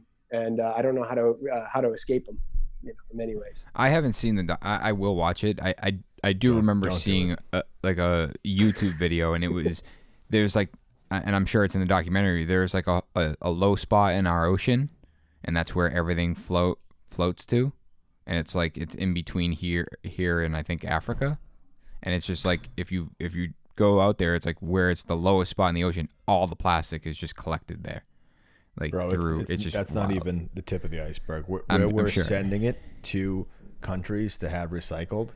People wake up with 2 feet of plastic on their feet, like that's what they walk on every day. And they sort this for pennies, and it absolutely has. These countries thought that they were getting like the perfect Apple stock, and that they would come out of this with money and some sort of livelihood for their entire country. And it's completely what we can create as a country is disgusting. And then you dump it to someone else. Hey, go take care of this. It's like putting 2 feet of plastic over their entire world. And so it's not even just that. It's like the humane issue behind it. But that they're trying to watch it, and I don't know how to put it into words because I'm not that good at it. It's just, but sure. It's people, families. They're waking up every day to what was supposed to be like a change in their life, and it's devastated their entire world. Right. Wow. There's just a little bit more on that. There's another documentary where scientists went to some of the most isolated and desolate places on this earth, and they took a look at what the kind of like the locals and the natives that don't even speak English, they were looking at, what their diets were, what they had, and then they were walking the beaches, and what they found was that it was just covered with plastic. These people in this example, they don't even have plastic available to them. It's not even available to them. So how is plastic all over the beaches? And then when they took some of the fish supply and they cut the fish open and looked at it, what was it, in its blood and all that stuff. And of course they're seeing Teflon. They're seeing, chemicals and plastics in the fish that these people eat. And, it's just, it's crazy to think about, but we are in a way polluting the earth, and it's affecting everybody, it's a small world, as they say. And Nick, you can think that, hey, what kind of impact will we have? And I thought about this years ago, is that this is back when like light bulbs were going from like the regular ones to halogen. I'm dating myself. And I was like, if I can influence 3 clients a year, and that's 35 light bulbs or whatever it was back then. I'm like, that's an impact. And if I educate this client of it, then maybe they'll tell a friend that maybe that goes from 35 times 5 to whatever they disperse to their friends. And now it's 20 years, 24 years in. Now it's about how we do an envelope, how this house will survive longer. That's why we talk about it, which we should talk about with Ross. Is I had this conversation yesterday. Why doesn't HERS ratings come up on Zillow? Like people, I said it with the client yesterday. I'm like, absolutely, people would read this. What's preventing it? Yeah, it's already happening in Europe, and it should be happening here. HERS rating should be more talked about. I mean, HERS rating is not even a great rating, to be honest. Right. But it's at least a starting point, right? It's at least it's putting a stake in the ground and starting with something. You got a miles per gallon sticker on your car. How do you not have that for your house, right? If the HERS rating was taken seriously, and if the HERS rating, was adopted in a big way, and consumers were aware of it, think about how it would change the mindset if you had a miles per gallon rating plate for your house, right? Think about if you had a rental unit. You could charge more for rent if it was more efficient, right? Or more comfortable, right? Like everything would index off of this miles per gallon, rate, this HERS rating or whatever you want to call it. How efficient the building was, how low the fuel bills or electric bills were, told a lot about the building, right? And efficiency and fuel bills and operating costs is not everything, but at least it's something, right, to address. It tells you what's happening inside the walls. A little bit. For all the stuff that people don't look at, the mechanical rooms, which I love, probably from this old house, is that you guys always make them sexy, and you're like, oh, that's dope. We want to make them look like a submarine. Yeah. Yeah, but it's like I think that's a clue of what is inside. Meaning, no one ever sees it. They always see the cosmetic stuff, and that's what sells this whole word of custom with air quotes. That people are doing specs and they call them custom. Nick, you've walked that one in Newton. That, by the way, I had a client call me and they're like, "Yeah, we got to meet in Newton. I bought a house," and I'm like, in my head, I'm like, "Don't be that project that we talked about on the podcast." Dude, someone posted it the other day. It was like, we worked on this house. Like, it's a beautiful listing. I'm like, oh my god. I know. Like, this is. Well, we text back and forth, like the ones you sent me in Westwood. And I was like, I drive by them and they're disgusting. And I'm like, they're disgusting. And my mind races to, if it's that obviously disgusting, right? What's the insulation? What's the window details? What's the waterproofing? What's the? Right. My mind just. Can we really dig into this? Because what I'm sitting here, it's such like why isn't it a thing? And we keep asking that question. John, you've asked that question. Like Ross, like obviously you've thought about it, but it's like, why can't we make it a thing? Can we do a petition? Not a petition. Partition? Partition's a wall. Petition. What are you trying to say? Like sign a petition. Oh, petition. Yeah. Screw the petition. Let's just do it. I'm being serious. Like I love you. I really do, because I love that it's just do it. I'm sitting here. I'm like, yeah. Obviously, there's what? Does anyone know how many homes there are in the United States? Billions. But it's public knowledge. So I had a buddy of mine, that the guy that owned 100 million building. 100 million homes. I mean, rough numbers. Yeah. Okay. Yeah. Well, And there's probably like 100 HERS raters in the U.S. I mean, not in the U.S. In Massachusetts alone. Yeah. Right. And it's all public knowledge. And they all have that data. And it's like, all right, if it's public knowledge, the state has the state has the knowledge, so it's literally on a database. Yep. Right. And all we need to do is make a sexy app. You just have to connect it too. We got to connect the database. That way, when you can go across the app and be like, "Whoa, John's house, not so good." So here's the deal. So anyone listening, you create an app that showcases basically Zillow with house rating, and then Zillow will buy that off you. So there's your $1 million idea. There's your $1 million idea. There you go. I'm with you. I'm with you, John. Done. Well, think about it. Zillow put it in a might not release this podcast until we do it. Zillow brought in I think Zillow did, right? And Redfin, some of them did. Like, they brought in a solar score, right? When everyone was talking about solar, and everyone's like, all right, well, how good's my roof for solar? So they brought in a solar score, right?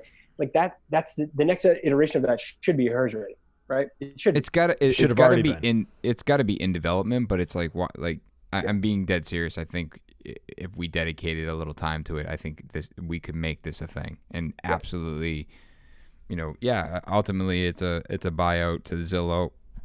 which would probably be, I guess that would be probably the biggest real estate listing site, at least that I know of.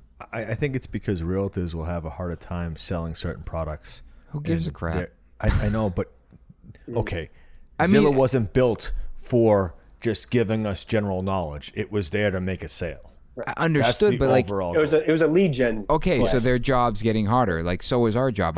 The code goes up, our job gets harder. Agreed. Like and it should be. That's what I mean. They were giving information. If they were, if Zillow was about giving information, then 100% it would be even. Yep. Okay, we'll call it Nillo. Let's put Zillow. Let's call Zillow. I'm gonna put Zillow on my list of people to call. You know what? They should sponsor. Hey, they have a booth at IBS next year. Let's get over there. They have a booth this. every year, and it's like a million. I don't know people. if anyone's gonna have a booth at IBS next year. Actually, that's a good point. Yeah. It's like, come to our digital booth.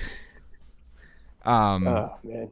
I wanted to go back to radon for a second because, John, you had said like some people they test it when they build or when they move in, and that's it. Because like my realtor, and we're doing a project, and I'm not going to name where or anything, but it's. Let me guess. Any hints? No,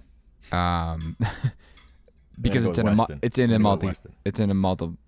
multifamily building. So it's a condo renovation. You do multifamilies? It's a condo renovation. Really? Let me get back to my observation. Is it really expensive? It is, yeah. Okay, so that makes sense. Okay. It's got cooled ceilings. Sorry. I thought you came back from vacation and just like changed the game. He's a multifamily developer now. Yeah.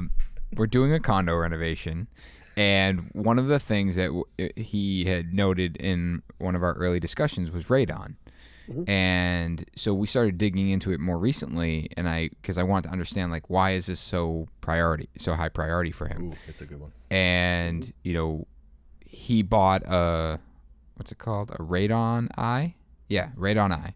Is it a the radon digital detector test, or is it the one that you open the tube? Radon detector for home owner plus digital radon detector. Okay. So he's had it plugged in for a while, and EPA threshold is 4. Ross, you're gonna have to help me out here. 4 point. It's PCI / picocuries per liter. Yeah. That's what I was getting at. And he's in his report. He's like, on some days it has exceeded 8. Mm-hmm. And during winter months, typically around 2. But his concern is the fact that it's exceeding 8 when it gets really hot. And he wants to address it, and we're doing a renovation. He's like, I want to address this. This is a really big concern of mine. But then it's but it's also, this is building wide. This is a what unit is he? What do you mean? What unit? Like, is he the bottom unit or top unit? It's all single. It's one level, and they're all. It's like a big.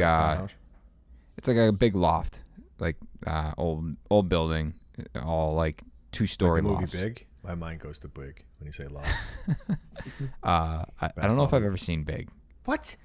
I know. Tom Hanks. Dude. I know what it is. I just don't know if I've ever seen. Podcast right now and go watch it. All right. See ya. So Nick, is there a basement that he's sensing this in? I tried to shut my camera off as a joke, and it didn't work. Just delete the podcast. There is no basement. No, it's slab on grade. Slab on grade. Okay, Ooh. Gotcha. And so it's, obviously we want to address it, but in his unit. But now we're talking with the whole building. Like, hey, this is more than just my unit. This is scope creep. Look at you just selling. No, it's not. No, just this isn't selling me. all day. We'll put hey a system in. I can put 6 systems in though. Get you a deal. We gotta do all. And you know what? We should renovate your unit while we're doing this, because this is going to be intrusive. Sales hat. That's a great idea. No, but yeah. But I don't even know what my point was at this point. What do you do? I guess not so much what we do. It just, I guess I was getting back to John's point. It's like people don't realize how, why would he have ever tested? Like that unit's not brand new, is it? Right. It's not brand new. So someone's been living there for years. Like this has been way above the minimum. Right. And all of a sudden, this individual comes in and he's super aware of this stuff. He's very in tune with air quality, the food bot, all this stuff, all these things. That's his language. Mm-hmm. And he's like, I'm testing for radon. Boom, triggered. It's like, hey, this is an issue. I'm addressing it in my unit. And he's the one, you're going back to the condo board, like, hey, this is building wide. Like, this is a concern. Now, to me, just, double sounds super scary. I have no idea what 8 means. I don't know if that's like, hey, that's gonna take 5 years off my life, or if it's like, it's double, but it's actually not gonna do anything. As long as you have a passive fan, you'll be fine. But to John's point, it's like people don't realize how this is very much a real thing, and it's kind of like test it. Oh, okay, it's good. Like he could have tested it once in February and been like, oh, it's 2, it's great. Right. And never tested it in the summer.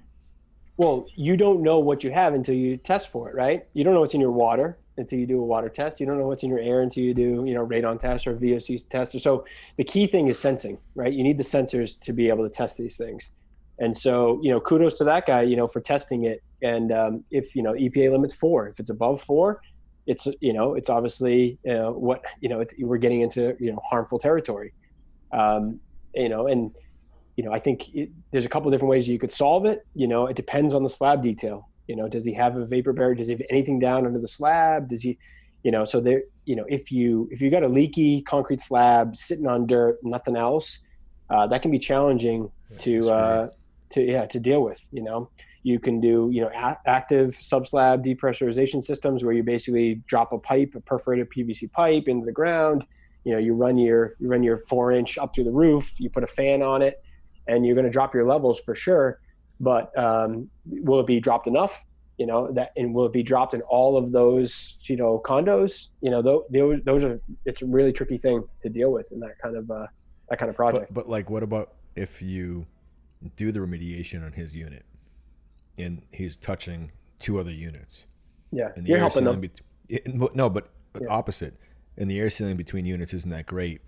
The other 2 units just basically influence his unit at one point. I just, in my mind, this whole scenario, it's terrible. So basically what it's escalated to is now a building-wide investigation. Mm-hmm. I thought you said the town's going to knock it down. It's condemned. Yeah, we're now that's how we got into multifamily development. Nick bought the units. He just said, you know what? I'll do it. It all started with one crazy guy with the radon sensor. Yeah. And but even still, now the whole building's being demolished. My client did a whole radon thing as well in his place. The one that we did with the 12,000 square feet. Most radon tests are the 2 little cups and you take the caps off. You're supposed to keep the door closed, which never happens. Turns out those have an accuracy, I don't even know what they are, but it's super low. So that may have been done, Nick, previous to him buying the other system with an inaccurate test, and then he did the digital, which is the test is actually supposed to be digital. It's supposed to be I think it's 2.5 weeks long to get a true finding and reading. And this has been running for a year. Yeah, so he really knows what's happening. My point is how many people are doing it just to be like, I just want my house. Don't tell me anything else that's going to go wrong with it because I can't afford it at the time. Well, that's what I'm getting at. Well, they waive the radon testing as far as the purchase and sale process, right? Yep. They waive that contingency. Crazy. Better offer. Oh, he waived the radon. Let's go with that guy's offer. Yeah. Now I don't have to deal with that. Less things we have to test. Less BS. I mean, it is frustrating. I think as a homeowner myself, and even just like a human, right? Like that we're building these buildings, we're using materials that are harmful to us, a lot of times unknowingly, and then we're trying to combat them with products. But then on top of that, it's like, are we even, how successful are we with it? And I can only imagine someone listening to this conversation right now. It's like, oh great, now I got to buy 6 different sensors and like track all this stuff. Like, give me a break. I'll die when I die, and if I'm healthy, I'm healthy. I don't give a shit. That is generally the mentality, and I'm not knocking that, because there's a lot to this. There's a tremendous amount to it, and I just think that it all goes back to being more thoughtful from the very beginning. Well, that's why that's the mentality that makes it really hard for us to do business for the average houses across the United States. Right. That's why you end up in this upper market, because it's just like craftsmanship. It's like certain people They are care, like, no, right? I'm okay genuinely with care. right. I'm okay with a mediocre product. Just give me baseboard. Just give me my house. Right. Where it's like we want to produce at a higher level a better craftsmanship. From your point, you want to be building a better house, designing a better, healthier home. That's right. And it's hard. I think it starts with knowledge, Nick. And I think that's where the education comes in. Yeah, knowledge. I think because in the beginning you may not have known what craftsmanship was, but then you started to kind of get enthralled with it, and then you have a love affair with it, and it's just until you know, you don't know. Mm-hmm. So it's not like everyone is listening to this 100%. going, I did it. I'm doing everything wrong. No, it's now you know. Now it's up to you. You can't unlisten to this. You can't. I don't know if you can. But the whole thing is that now it's up to you to make a change in what you do and what you produce and what you do for your clients and how you educate them.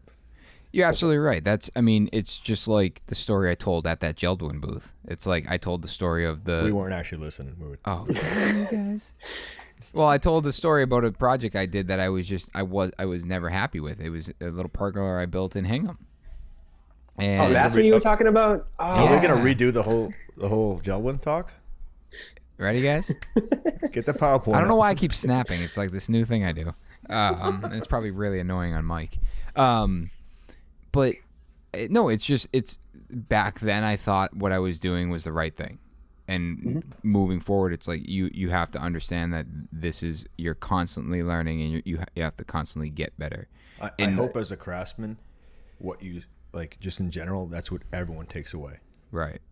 You know, not that you were abusing something that you did know and you just pretend you didn't. I think craftsmen in general. That's different, right? Yes, that's totally different.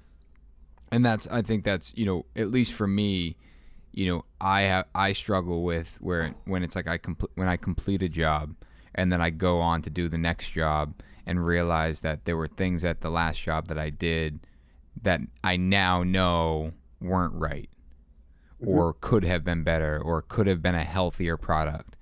And, even from like the marketing side of it, it's like, when we talk about, hey, we use this product because it's healthier. It's like, I'm thinking in my mind, it's like, well, that's a bold statement. Yeah. 2 houses ago, I used a different product and it's like, but at the time I didn't know. Right. And I think, I think a lot of guys get stuck in, hey, I'm just going to do the same thing over and over because I don't want to. Number one, it's uncharted territory for me. But number two, it's if I start using different things and it's like I can't. Then I'm just going to have this underlying burden that I built homes that, were crap or like that didn't. There's a tone of uncertainty that right, there's risk. Entering to the new, there's risk. How's it gonna hold up? And there's a pit coming into my stomach as we had this discussion. It's like that's where it gets the voices at 3 a.m. It's like, will that hold up? Will that be something that, not so much as a callback? That's not what I worry about. Is that will this be detrimental to the life in that home? That's the scariest part. Craftsmanship, we can learn that. We can hire the right people to overcome that. But the knowledge part of like Ross, what you do and how you create this. I remember we first met on a project that I was like, I think there's a bit of pride that's involved with this whole thing. Meaning, we can all go, oh, yeah, I know it all. We've all met those people, and I remember we were doing this underground sport court. Now, I was really worried about you putting this crazy system in, and you have the right people to put in the HVAC system and design that usually how it works. But I'm like, how do you design a system that will never understand that there's 20 people coming to play a sport inside this space? And I was like, how does this work? And being able to raise your hand, whether it's 2 months in, 5 years in, or 25 years into this game, that you're still able to raise your hand and go, I need help. Right. I need to find somebody to help, not just the accountability part, meaning I want someone else to be accountable for this. I want an affidavit from you, but to understand it. And that's how I met you the first time. Yeah, that was a cool project. That was geothermal, heated and cooled. That was ducted dehumidification. That was ERVs. That I think had a little bit of kind of everything in some regards on that one. But and that thing scared the crap out of me. Oh yeah, yeah. Like just how to figure that out and be like, are we sure? Well, first off, nobody knows everything, and we all learn from our mistakes, and we have to lean on mentors, right? We have to lean on people that have either gone through it before, or we have to lean on references or code books or something, to be able to kind of understand the spaces. But I go back to two things. One, energy modeling. If you don't have the space modeled correctly, you're never going to have. It's like trying to build off of something without blueprints. Right? You need to have, for our jobs for us to be successful, we have to make sure that we have the most accurate model possible, so we know exactly what's going on with those spaces, and our inputs to that model have to be as accurate as they possibly can. And in many cases, it's not black or white. It's not like with wall assemblies, with windows and stuff like that. You know what those are, but you don't know about the air leakage when it's finally constructed. When you model that building, you don't know how many people are going to be in that space. You can put some assumptions.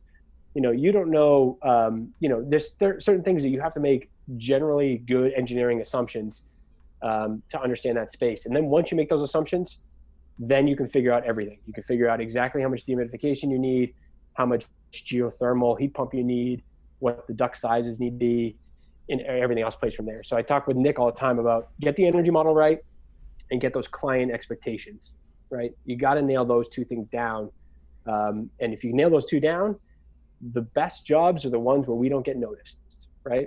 If Correct. We've been noticed, we're never going to get to someone's going to call and say, "Hey Ross, I just want to say you did an amazing engineering job on that house in Wellesley," or that whatever. We're never going to get that call. What we're going to get the call is, "Hey, our humidity level is a little low or a little high. Why is that? Can you come take a look?" or whatever. So if we've done our job right, we don't get any of those calls. That sucks. Like it sucks that it's a thankless job. It's a thankless job in many ways. But you know what? That's the business, dude. I pride myself on not getting those phone calls, right? Nick, you're calling less. That's a good thing. Right. But it's funny because I always ask, I'm like, "So how's the comfort?" And they're like, it's comfortable. Yeah. I'm like, I really wanted that to be like an excitement, like, "Oh my God, it's been so comfortable." But it's like you're right. No, because people just expect it. Expect it. They innately just expect comfort to be there. I mean, a car today has more zones than the average house, right? Mm-hmm. It's just, it's just crazy. Like, so. Well, right at the beginning of this podcast, you talked about how people are like, there's a percentage of people that, or a big percentage of people that are uncomfortable or in their home, and we've talked about that, and I genuinely believe that that's why the life expectancy of a home is so low. There's other factors to it, right? Financial change, kids, school, empty nesters, all of that. But I think one of the biggest reasons that people end up leaving a home is because they're just uncomfortable, and even if it's just subconsciously. Mm-hmm. And it's not like, "Oh yeah, I'm deciding to sell because every time I sit down and watch TV, my feet are cold." Right. It's just like, I just don't like my house. I explain this when if I'm giving a presentation or I'm talking to my team or whatever, I talk about comfort, right? Comfort it's a big word, and it means different things to different people. It's psychological, it's physiological, it has, a bunch of different things that play into it. But you could think of comfort, really break it down into 6 factors. All right, this is going to be a lot here, right? So first is thermal. Thermal comfort is what most people think is comfort, and that's getting the temperature right and getting the relative humidity right. But it's also getting air velocity. It's also getting mean radiant temperature. It's also getting all these other things right to make sure that space is comfortable.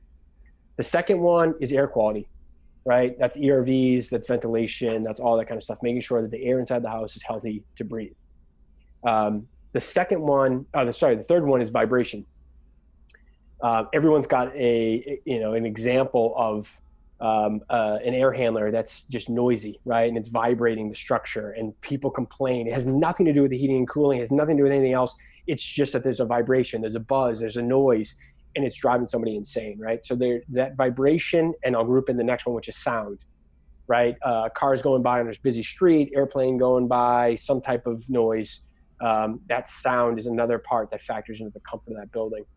Odor, right? And that could be cooking in the kitchen, that could be the bathroom, that could be a variety of different things. It could be off-gassing from carpets, right? The smells of a house, the odor of a house can drive people crazy and affect comfort. And the last one's lighting.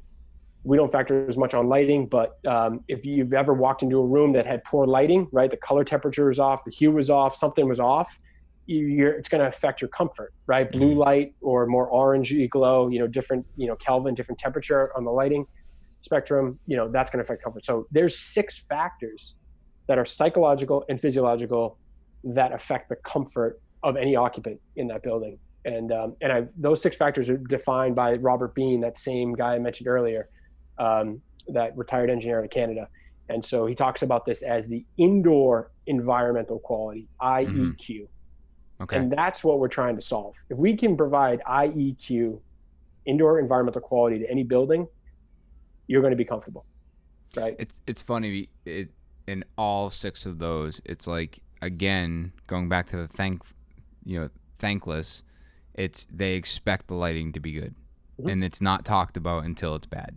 That's right. It's like, oh man, the lighting's terrible in here. It's not, man, the lighting's so wonderful in here. Right. Or the central return in the hallway. Hey, it sounds like a machine gun going off every time this air handler kicks on. Yeah, not What's like, going on man. there? Yeah, it's not like, man, your HVAC's so quiet. Right. No, it's just, it's not going to happen. I mean, or the vibration through the structure. I hear this noise. I can't pick up where it's coming from, but I think it's every time the air conditioner kicks on. It's the vibration through the rafters that didn't have spring isolators, or it's the mini split mounted on the wall that's coming right through the 2x4 construction. All of those things. I tell my team, you're only as good as your weakest link, and everything affects everything. The whole building is a system. Mm-hmm. You could have the best HVAC contractor, you could have the best design, you could have the best electrician, best plumber. If somebody misses a detail, drops the ball, it's not going to be a successful project. Right? Great point. What is the most common mistake you see made? In what part of the building? Not just on Nick's job, on everyone else's. Don't mention those ones. Those are videos, guys. No, like HVAC. Like, what do you see? Like, what out of all those out of those 6 comfort zones? Like, what do you see is messed up or missed most commonly? I'm sitting here, my air handler's going, and that's all I can hear, and it's sitting on unistrut hung from the rafters, so there's no spring isolators, and that's all I hear anytime it kicks on. Yep, exactly. So it's affecting your comfort. I'd fire the GC. Me too. I'm just saying. But I'm married to her, so. That's a tough one to fire. She's like, I didn't GC this. You did.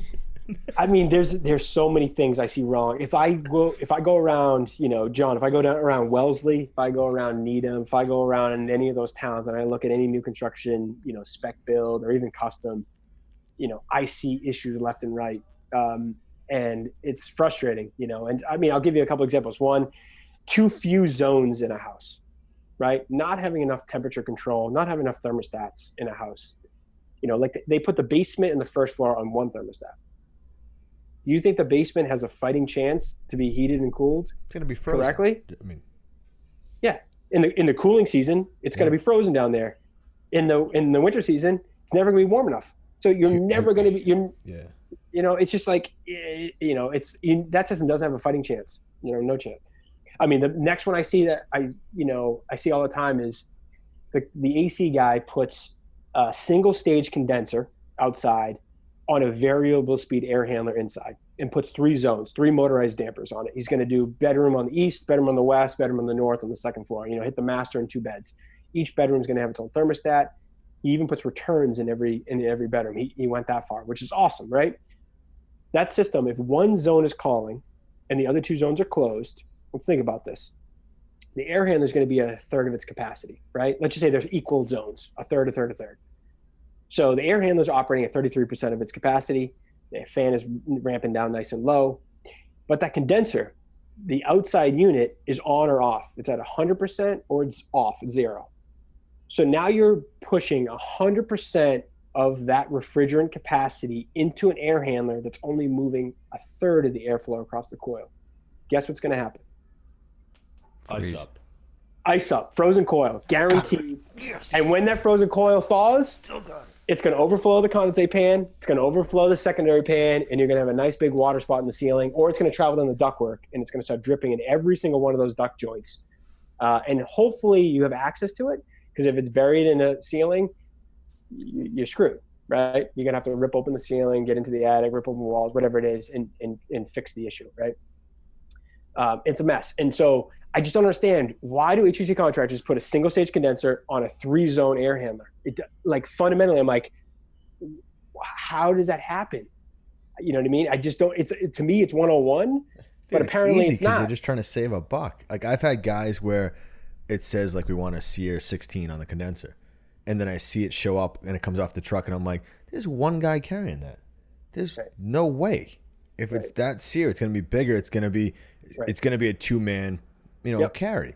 Right. And then you walk over to it. So it's like, but I look at it like, I walk up and I go, I caught this a couple years ago, and I'm like, wow. So now every time I look, before you even unwrap it, because then I'm going to get the whole, well, it's unwrapped, it's installed. So then it's harder for me to say, take it out. But it still happens. But I remember when it first happened, one of my PMs was actually on the site. And they just there's a lot of assumptions that, I know so-and-so, Tim's going to do it right. It's like, well, Tim wanted to save a buck and maybe give bonuses to everyone for Christmas. And he decided to skimp on the condensers, even though the specs say this, the client thinks this. But if no one catches it, no one knows the difference. Mm-hmm. So that game gets played a lot of times. Exactly. I see guys venting furnaces with PVC, even cellular core PVC. I'm like, what is going on here? That was huge. I'm like, but it's still today, right? I can't. Now I feel like now they sell the gray pipe with it. It's like, hey, it doesn't. Some manufacturers, but not all. Or you go to a job and you look at the serial number and you look at the date code, and you see it's from 2015 or 2016. You're like, so that unit's been sitting for 5 years in a basement, in a warehouse, at a distributor, at some location, and now it's being installed. Interesting. Brand new, but not really brand new, and may have been used on a different job for temporary cooling, or there's a lot of things that you when you start to peel back the layers, it can be scary. I feel like a huge mistake that I see and I have to look out for is too much flex being used.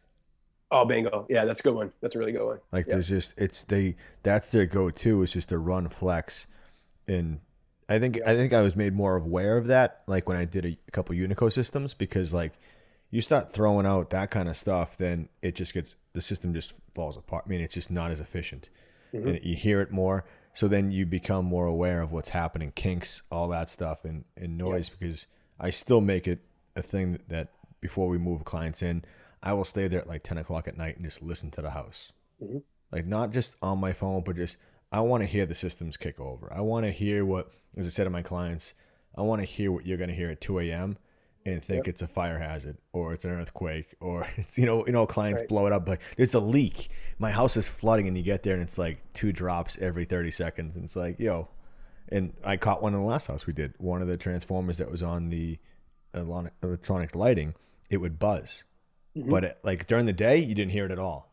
But 10 o'clock at night, you're like, is that? And then you touch it and it's like a little hot. And you're like, that's a call, And it's one of those things, but you hear a lot more stuff like, what are those area vents? What are those things called? Aria. Yeah. They're cool. They're, in my opinion, not knocking them, because I've installed them and I was going to install them a lot more. I hear them a lot more than I hear a standard vent. And it's a huge downfall for me. Yeah, you got to get, that's free area, and if you're taking a 4x10 register and you're knocking out most of the airflow in terms of the free area of that 4x10 register, you're ultimately going to have a higher velocity. It's just that simple. And higher velocity translates to sound. Do you think they should upsize? I think I had this conversation with them when we were in IBS. Well, no, they said that the air, it doesn't affect airflow, but it absolutely has to. But I think you're still, I think their argument was that you're still getting all the air out of it, but the problem is it's coming out, like Ross said, at a different velocity, so you hear it. Right. Cubic feet per minute CFM is how much volume of air is delivered every minute, but velocity in feet per minute is how fast the air comes out through the register. And you got to get both of those right. Right. So CFM is how much energy you're delivering to the space. Velocity in feet per minute is how fast it's being delivered, at what rate. And so if you've got too high a velocity coming out of your register, it's sound, right? So you're going to have a noise criteria. People always say, I want an NC of 25 or less, right? when they say NC 25 or less, what they're trying to say is, I want this thing to be below the human threshold for hearing sound. I So think that they need to upgrade. It's all area. I think a 4x10 should be like a 6x12. We do it all the time. We have to upsize the register because the architect has selected a crazy decorative style grill or louver or whatever it might be that's just super restrictive, right? The free area might be 40% or 25%. So it's mostly metal, or it's mostly wood, or mostly some other material. So it's mostly being blocked. So what do you have to do? You have to upsize the register. Yeah, that's actually a great point. I think, that's not something that's oftentimes considered. The grill and the register is considered aesthetically. And it's like, wait, and you just said it, the free area. We just installed a bunch of ones that are, even at a comm app job, that was a discussion we had where we were plastering everything in. We were routering these into the floor. We wanted to make sure we had to calc that to make sure that the free area was good. Especially that's a high velocity system. We didn't want any noise. We didn't want the noise. That's right. And when doing it again, it's like, they're oftentimes, you know what? Why don't we switch those to a plastered in grill? It's like, yeah, we can do that, but it's like, are we considering how much free area is required for that register? And that's I just think that's an important piece to note. In consideration, in the message here, and kind of things to pay attention to in a well-designed system. Yeah. I mean, we see it all the time where architects want to use a linear slot, 1-inch slot above the windows, or built into the crown molding, or doing something kind of creative. And it's like, yes, we can do that, but it's going to be 1 inch by 36 inches, right? It's going to be a longer slot than you think. Right. So then what we're doing is we're lining up the slot so that it's exactly the width of the window, or we're doing something creative so that it architecturally and aesthetically works. In addition to, HVAC, where, it has to function, So I'm going to keep using those. The devil's in the details. Like you guys know. Upsize them. One thing I wanted to address at the Lake Drive project, the island. So we got a lot of questions about using the island in the kitchen as a return. And you and I talked about it, and I was going back and forth. But just to kind of put it out here now, I'd love to reiterate what you said. So just a backstory, we did a video and we did the HVAC design. Ross helped us engineer it. And what we did is we built the cabinetry on the island up and used the entire toe kick all the way around as the return by leaving the 4-inch toe kick, the applied toe kick, down 1 inch. And we were able to get enough free area with that. And we were drawing the air across the room from all the exterior walls. The supplies were at the windows. Unfortunately, they were on the floor, but that's okay. Oh no, that's all right. We're in a heating dominant client. That's okay. Yep. But a lot of people said you can't do that. You're too close to the combustion, et cetera, et cetera. Yep. I remember you explaining why it was okay. Yeah. So there's a couple things to be aware of when you're talking about returns for HVAC systems. There's a couple places where you can't locate returns, but this is by the IRC 2015. Right. So this is by the International Residential Code, which most states have adopted. You can't put them in closets. Right. So if you want to put a return in a closet, can't do it. You can't put a return in a bathroom. Right. Can't do it. So there's certain places like that you can't do it. The other place you can't do it is you can't put it within 10 feet of a kitchen range, right, of a combustion device. And so it doesn't define how the 10-foot is measured, but you still need to keep it 10 feet away. So we don't know if that's in plan view, if that's an elevation, if you've got vertical separation, does that count? It's gray area. But when you have these open concepts, floor plans like you guys often do, if we're going to be washing all the walls of the perimeter of that building, bringing it back to a central location, being at the island is a great place for a return. Now, as long as that slot or wherever we're putting it is 10 feet away from the kitchen range where the combustion gases are going to be being outputted from. And the thought process is that they don't want you sucking in, if someone leaves the stove on, they don't want those, harmful carbon monoxide gases off the kitchen range to be sucked into the return and be distributed to the bedrooms or some other part of the house. So that's the thought process behind it. And so I get that. If you were to measure from the island, to the kitchen range surface where the burners are, you're going across and then you're going down. That's typically defined, that's the way I would define the 10-foot, spatial, constraints. And so, so that's the reason why we typically design it that way. You guys took it a step further and put the slot even on the side facing the kitchen range. And that's where you're getting into some gray area, because you could say that is defined as being within the 10-foot, criteria. The outer side of that kitchen range the island is definitely farther than 10 feet. You're going the 4 foot across plus the island, which was another 4 or 5 feet, plus you're going down about 3.5, 4 feet down. So, you're definitely more than 10 in that regard. So we could have done it wrong. So if you were going by the book, the return register on the side facing the kitchen range would be too close to the kitchen range. Right. But we also, the other thing we talked about is that the island, it's designed as a plenum, but the actual return ductwork is on the opposite side of that island. Mm-hmm. So it would be no different than if that was a register. In my opinion, it's no different than if that was a register on the floor and there was no island there. Mm-hmm. It's 10 feet away. Right. But I just put an island on top of it. Yeah, if you look at the drawings, what we called out was basically a multiple slot register in the toe kick of the island on the side facing the open concept, away from the range. Right. And so that was kind of our game plan. And then when you guys wanted to make it even better and less visual, that's where we came up with the kind of the loop-de-loop detail. Right. We thought you were only going to be applying that to the far side. Didn't realize you guys are applying it to all 4 sides. So in a perfect world, you'd only have it from the far side. Sure. But the return registers, to your point, the actual ducts are on the far side or closer to the far side.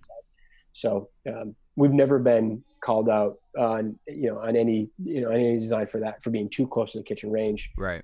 But if you were going by the book, I think you might want to block off one side, the side closest to the range. Fair enough. What is right now, what does your team look like, by the way? So we're 8 people. Office is closed, obviously, due to the COVID situation. One of our guys is actually out sick right now. So he's just got tested. So hopefully he comes back negative, but it doesn't look good with the elevated fever and all the stuff that he's telling me about. But, long story short, 8 people, mostly engineers, and mechanical, electrical, plumbing, and fire protection. Oh, you get into fire protection as well. Yep. Yeah. So we hired a guy, and this is, I always say, with any type of engineering, any type of architect, any type of consultant of any kind, you want one that's got some field experience. The best, people that I've seen in this industry are the ones that, that actually have field experience. Right. And I think it should be mandated that every architect and every engineer should actually be out in the field installing the systems, because it's an invaluable experience, right? You actually know how the pieces go together. You know how the building is built, right? And so we hired a guy who's installed fire protection systems. And so he was a perfect guy to say, hey, you've installed them. You've got plenty of experience installing them. You got some design experience. Now let's just transition you to full-time design. And so he knows how the pieces go together. He knows how much clearance we need for service access and all these other things. So without having that hands-on experience, it'd be hard to find somebody that right out of school or that can design fire protection systems. But he's been great. What does your path look like? Are you guys doing what you want to be doing, or are there changes, or? Yeah, I mean, we're always looking to change. We're always looking to get better. That's the one thing, we always want to continue to get better, and every day be more productive, continue to learn. But yeah, we're doing high-end I'd say about 60 to 70% of our business is high-end residential custom building. Some of it is downtown Boston, 3 units that got bought up, gutted, converted into a single-family home on Comm Ave or Beacon Street or whatever. Some of it is Bar Harbor, Maine, or St. John's, second home or third home for a client. That is a commute. Yeah, that's a fun flight, by the way. Logan to Bar Harbor my bad. On a little Cape.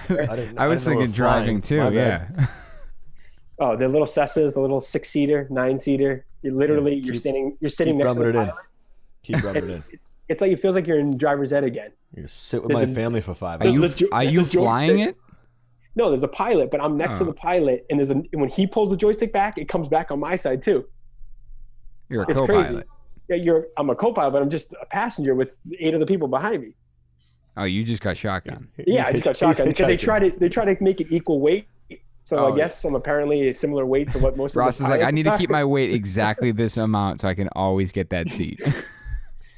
But then the scary part is I'm like, wait a second, if this guy has a stroke or something, like I need to take the reins here. So I'm like watching every move, like how does he, what button does he press to bring the airplane up to increase? Just jump on YouTube. They'll talk you through it. Oh my goodness. It was yeah. So those flights have been interesting. Haven't done one recently, but yeah. So we're doing projects all over. Most of the stuff we do is high-end residential, but we've done some restaurants, we've done some office fit out, we've done some data centers, we've done we've done a variety of projects that keep it keep it interesting. That's the one thing I love about our business is that every project we work on is unique in some aspect. It really is. Like no two houses are the same. Right. There's always an interesting challenge or problem that always it gets created.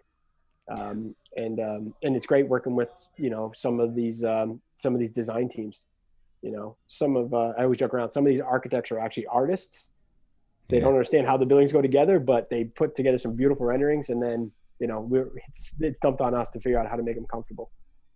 What is generally your scope? Like you said, 60 to 70% is high-end residential, but is that all soup to nuts, like energy modeling all the way to overseeing execution, or do you do a lot of consulting? Or all over the map. I'd say the majority of the projects we do is high performance HVAC and energy modeling. So like the load calculations, the HVAC design, that stuff is kind of our bread and butter, and we do that on every project.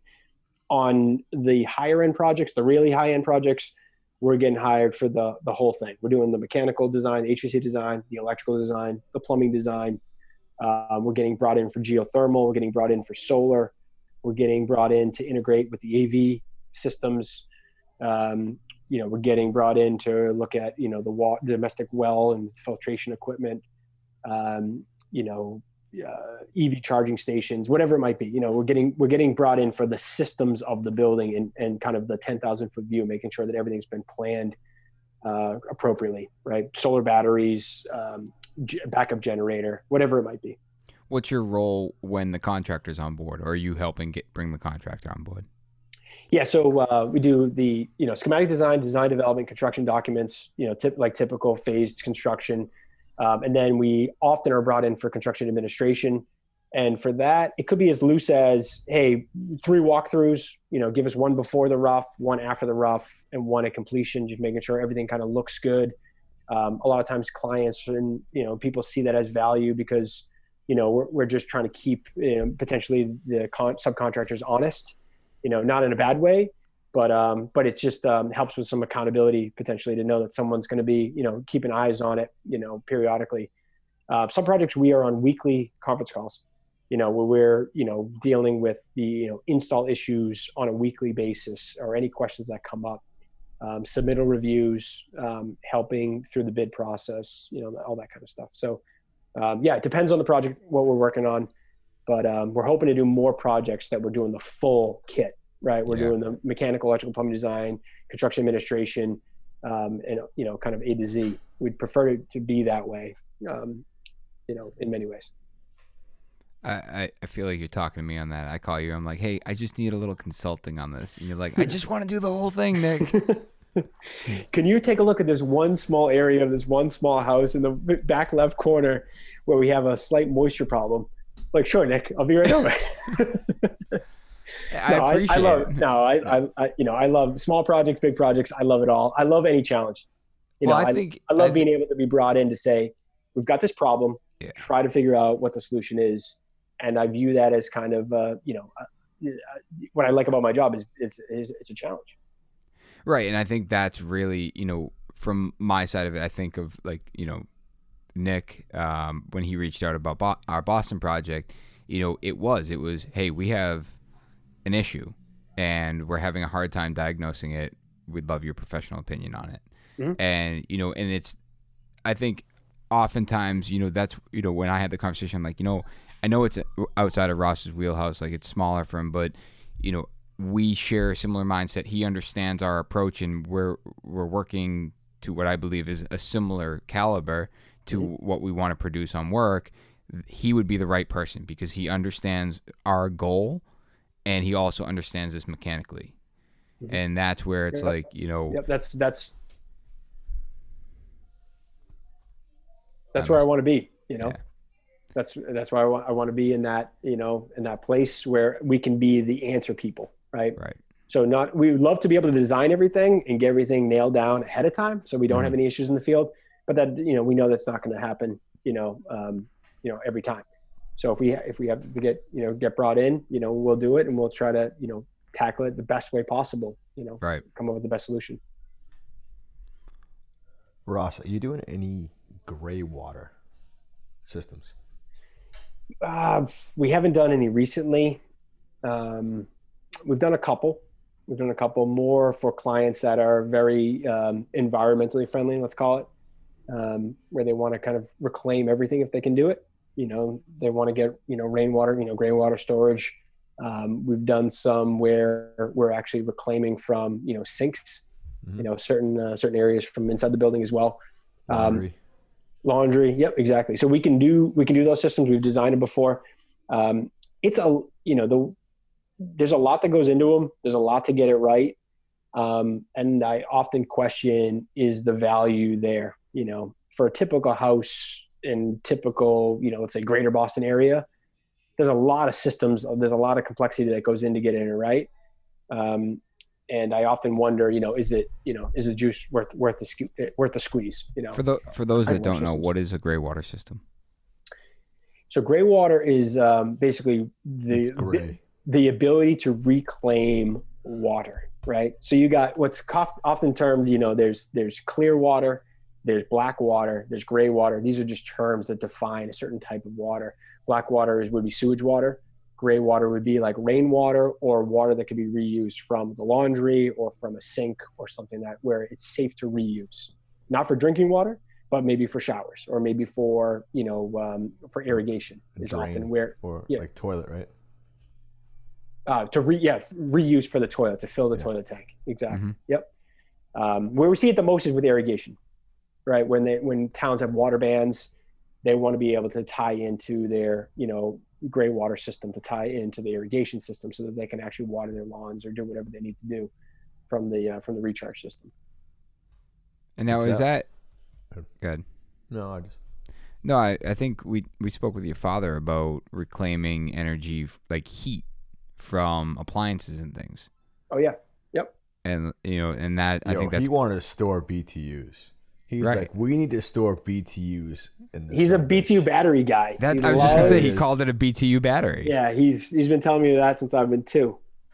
Yeah, yeah. I know. I think he's delegating. I don't know if you need a hint. Yeah. But I think he's hey Ross, I have this idea. Run with it, please. I've been telling you for. Well, I mean, it's similar. Like, and when you start talking about gray water, I also think about when, I wanted to say that it was part of the gray water system when they run, warm water around like the cold water going into the hot water tank. Yeah. Right? So what you're talking about is a heat exchanger that preheats the domestic water coming into the building with the drain waste heat. Right. Right. Because you're showering, you got 103 degree shower water going down a drain. Instead of sending that to the sanitary waste or to the septic system, why not preheat the domestic water coming in off the street or the well at 40 or 50 degrees? Right. But think about it. Like, I've always been hung up on the fact that those things are usually installed vertically. Yeah. And like, how much are you getting out of that waistline when water is traveling straight down? Right. Like, shouldn't that be on the horizontal?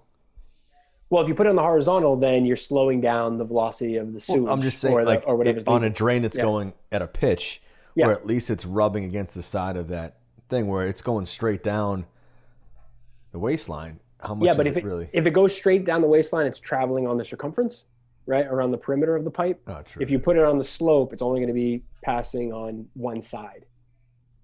So I guess I figured the what goes around the pipe is what you're trying to transfer the water to. That's the domestic water. The waste itself is going straight down the pipe. No, Right. the domestic is what goes around in the coil. Correct. The domestic water is the Right? spiral part.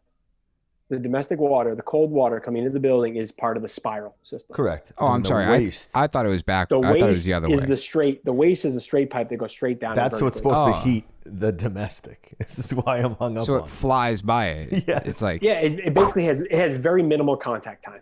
That's what it's called in the technical term is contact time. Yeah, So it's why got not very put it- minimal contact. Why not put it on the pitch part of the? why not the swap waistline? it No, but- so the water goes slowly around it? So the domestic water is going slowly around it in the spiral. But the reason why that pipe is installed vertically is one, to make sure that we don't have any blockages. But the other reason that they do it is because when a drain pipe is traveling vertically, the water draining inside that pipe is Heats the pipe. traveling around the circumference of the pipe. So it's touching all sides of that pipe, which means it's touching all sides of that So it's not like spiral a heat swish. exchanger. It's going right around the rim. Yeah, it's going around the rim, Nothing but right? It's net. going to travel around. It's going to touch the surfaces. and it's basketball gonna travel. reference. See, we learned. Yeah. We learned on the podcast. That's it.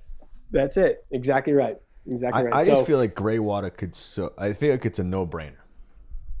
Like you said, hey, is the squeeze? Is it worth the squeeze? And I Right. think if we put ourselves not in the United States, and let's say we're in a different country, it could be so valuable. Absolutely. Where we don't value it because we have an abundance of it, and we're just, oh, whatever. It's a privilege. I think if you were to do a new home, this is what I struggle with a lot: is it on me to come up? Like, I know I've looked into it quite a bit. Where I don't know if they're still in business, but the Brack had their own system where it would come down, it would drain through, I want to say, a chlorine tablet, so it wouldn't go septic, and you could store that water for X amount of hours, and then it would just dump if you weren't using it in, let's say, a toilet or something else. And I just feel like that's, I mean, I think it's really tough to renovate to be able to, accommodate that type of system. But doing a new home, I feel like running your toilet supplies back to this Brack system wouldn't be impossible. No, it's not. And then, but so the number one water consumer in the building is the toilets, and then typically followed up by showers. So if we can replace that water that the toilets use with gray water that's reclaimed, it's admirable, and I'm all for it. Like, I love it. But then on the flip side, what happens when you get the call a year from now when the pump inside that tank fails, right? There's no water filling up the toilets at that point. And so it's a failure point, right, for the toilets, But and if bigger demand, if your they will electricity improve the technology. and if the electricity runs out, you don't have any way to flush the toilets, right? I live in Sherborne, man. If I don't have electricity, I don't have water at all. Okay, That's right. My well doesn't pump. That's Then we have true. to go to a battery backup, which I should be doing anyways. I just don't know if I trust Tesla with the battery wall. I'm not trying to downplay gray water. I love the concept of gray water. I just find it challenging. Hey, to I haven't done it either. actually- That's why I figured I'd ask you. I find it challenging. I find it challenging on our projects. Is it challenging because of the complexity or the cost? a little bit of both, but it's also The want is the value there. right. If you're putting tanks in the basement, let's say you're storing this water, you're filtering the water with a chlorine, with other, the micron filter. That's a service item. It's got a pump in it that fills all the tank, the toilet tanks back up. If the filter gets clogged, if the pump fails, people expect their toilets to always work. Are you selling fear? Are you selling fear right now? Because I Maybe. feel like you Maybe. are. Like Maybe. if this was an HVAC system with Geo, I think you'd be like, you know what? That system's lights out. I don't care if you got to go 1,000 feet in the ground. You know what? Dig the China. Do it. But we're Do talking it. We're about digging gray the water China. right now. No, gray water's great, but you just have to, in the back of my mind is if I had to pick my spots, gray water would not be the spot that I would pick for saving energy or comfort in the building, right? It's a nice value add, right? The fact that I can reduce water consumption, I can reduce my water bill because I'm reusing all that water. I'm all for that. But it's often is lower on the priority list in terms of what we're going to tackle. Yeah. It's on my list when I do my. I don't want to go down a rabbit hole. John, let's do one. Let's do one. I'm saying I've been looking at them forever, And I just feel like for me, it should be an easy design. You get me? I get you that as long as you keep it accessible, I'm not trying to stuff it into like a crawl space. But I think if you keep it accessible, so that way, knowing it is something that's top of mind, meaning in the marketplace at all, that it's not going to be something that gets updated all the time, like an EcoBee or something like that, where knowing I might need to do some finagling with it. Right. I'm comfortable. I just want to try it. We did one on the solar decathlon project back in college, and that was a 4 podcasts in a row. Third, fourth? I don't know. Exaggerate to bring up. Well, I know Kyle was on the Kyle and Ben. Ben, yeah. Oh yeah, Ben. Oh, that's right. I forgot Ben was on the solar decathlon. Yeah, that's right. Yeah, so I've never even heard of it until Kyle mentioned it, and then it was like Ben mentioned it, and now you. It was an unbelievable experience, an unbelievable project. You think about you're a college kid, you think you know exactly how all these systems work and how to design them and all that stuff, and then it's like, all right, go do it. Go build an 800 or 1,000 square foot building that's net zero, that heats and cools, provides water. It does it as efficiently as possible, like dries clothes in the dryer, like all this stuff.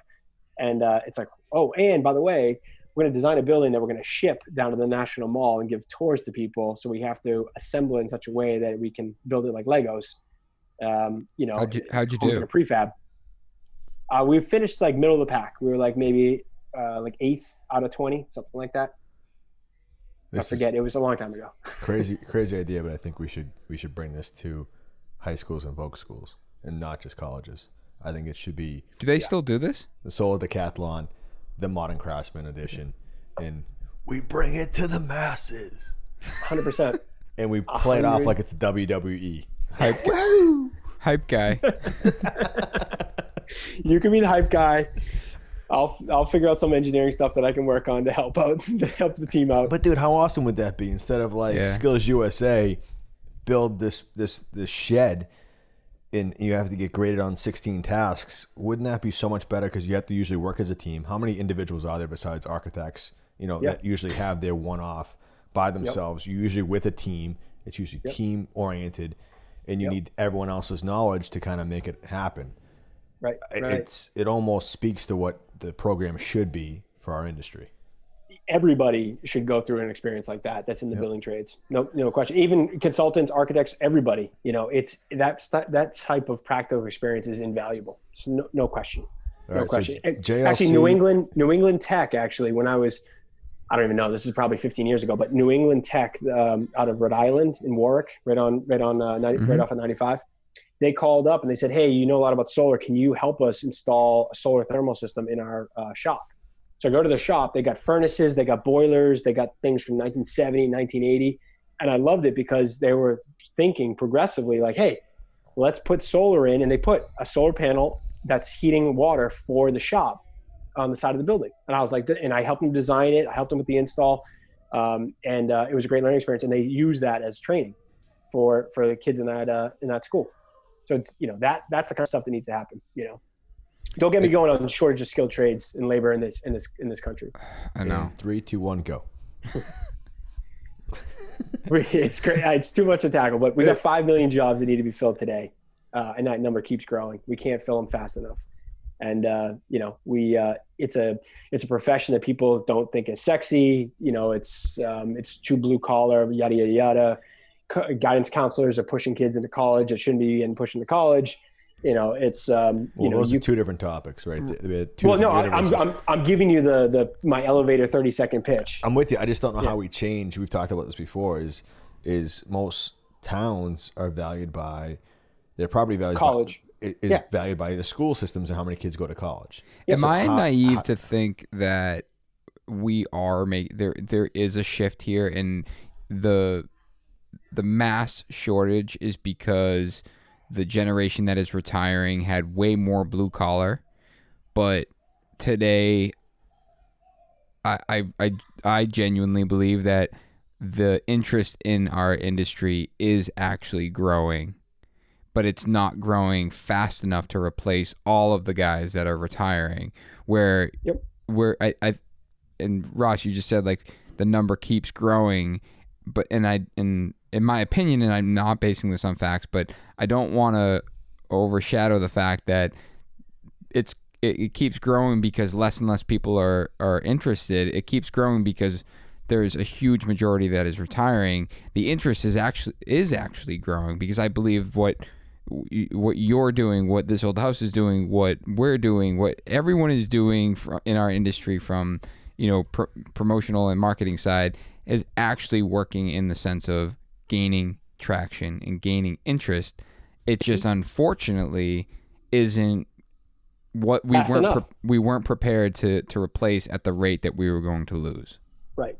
The average age of someone in the skilled trades, last time I checked, I think was 56, 57. I forget, but somewhere in that range. High 50s. I'm way too close to that age. So if your average age, of the workforce is 57 or 58 years old, and they're retiring in the next 5, 6, 7 years. I also think that part of it is that the only thing that we're not putting in that calculation is the amount of ramp up that this industry's had over the last 10 years. Mm-hmm. It hasn't really slowed down. That massive recession that hit in 08 really wiped out a whole generation or even more. And now it's nonstop ramped up. So if you were to try and catch up to that train that's running at 80, it's really impossible. And then more important, Nick, I do agree with you. I do think that part of it is people are doing this, they're taking appreciation for it, but it's a hobby. They're not quitting their day job. I think the people that do, we've all heard their stories, is that it's a small percentage of that, but most of them are still doing it and just doing it on the side. That's why I feel like if you look at a lot of the IG accounts, woodworking is like through the roof. Anybody that's woodworking, whether it's a hobby, whether it's full-time, that's so hot. People love that because when do you get to work with your hands and have something tangible? So they get a piece of that, but they're not going to give up the day job of, selling stocks. Well, I'll add that I had the opportunity to travel with Tom Silva and go to different venues around the country to celebrate this house 40th anniversary, which was an amazing experience to spend plane rides and car rides with Tom and just pick his brain. But he wasn't the pilot, was he? What? So he wasn't the pilot, was he? No. You don't want him flying a plane. He could probably do it. Who are we kidding? He could do anything. He's like MacGyver. He could. Yeah, you know what? He snapped those glasses on. Everyone take him serious. But the reason I bring that up is because after the show, we meet with all the people that came that came by, and they come up and ask questions and do whatever. And I can't tell you how many people came up were, let's say predominantly males, but males between the ages of maybe 30 and 45, let's call it, somewhere in that range, probably average of 35, saying, I've been working a desk job. I'm an accountant. I'm a financial guy. I'm this. I'm that. I just don't feel fulfilled in my job. In my calling on this earth was not to just push paper at a desk job. Mm-hmm. Like, I want to get into the trades. Is it too late? Right? I'm 35. I'm 38. I'm this. I'm that. Whatever. Like, is it too late? I'm like, no. I got a guy that just left NASDAQ. That's 35 years old. That's going to be a GC, or he's starting with a GC. Like, he's like, I'm unfulfilled in my financial career. I want to do something that I can feel is fulfilling. And so, the demand for people getting into the trades, I feel like, is there, but people have cold feet, right? I'd agree with that. And I think what's really difficult to speak to that is, unfortunately, they decided to take a different career path earlier on when they were younger, and they got to a lot of them. And I actually get a lot of inquiries for like, hey, I want to get into the trade. I don't know anything. I'd love to learn. And, obviously, primarily we're always looking for people that have a skill set that can bring to the table. And oftentimes we want to bring people in that want to learn and are green. But the difficult part to that is oftentimes, especially later in someone's career, is the financial side, where it's like they're going to go from making a decent salary at their age to having to take a pay cut to start at an entry-level position. And that makes it difficult for both parties, where it's like, I really want to hire the guy that had a desk job and wants to get into it, because I can understand his frustration with not being fulfilled. Right. And I want to help that. But it's like, but at the same time, it's like, I can't just pay him a PM salary if he's never even been swung a hammer. Yeah, no, I agree. The challenging part for that path is that they already went to college, took out the big loan in debt or whatever it is. Mm-hmm. They've already gone that way, and they've already got their lifestyle accustomed to a certain type of salary. Right. And for them to reset their career back, to your point, at the age of 35 or whatever, is going to be really challenging to do. The better path, that can happen. That can still happen. But the better path is the kids that are in high school now that are trying to find a career path, and they're getting coached oftentimes in the wrong direction. They're getting coached by parents, by guidance counselors, by teachers, whatever, to go to a path that's going to set them up into debt with an opportunity cost that's not going to pan out for 5, 10, 15, 20 years or longer, right? Like you get out of job, you get out of college, you're $200,000 in debt, but you're making $50,000 a year, right? Mm-hmm. When you look at that as terms of an opportunity cost, when you factor in expenses and everything like that, it's going to take a long time to pay off that $200,000 college loan, right? That's just crazy. Where you could go into the trades, you could be making money day one and not have any of that debt, right? So I think it's really important. I think it would be really important to speak to those kids in high school that are being coached wrong by the guys that are 35 trying to get out of the career that they were coached on. Those guys need they don't have a very big voice, because the opportunity for them to shift careers and be financially stable is very difficult. Where it would be awesome if they could turn that focus around and be like, guys, before you take the path that I took, consider this, and Agreed. Showcasing that story. I think it needs back to be to done John's point with us. Oh, go ahead.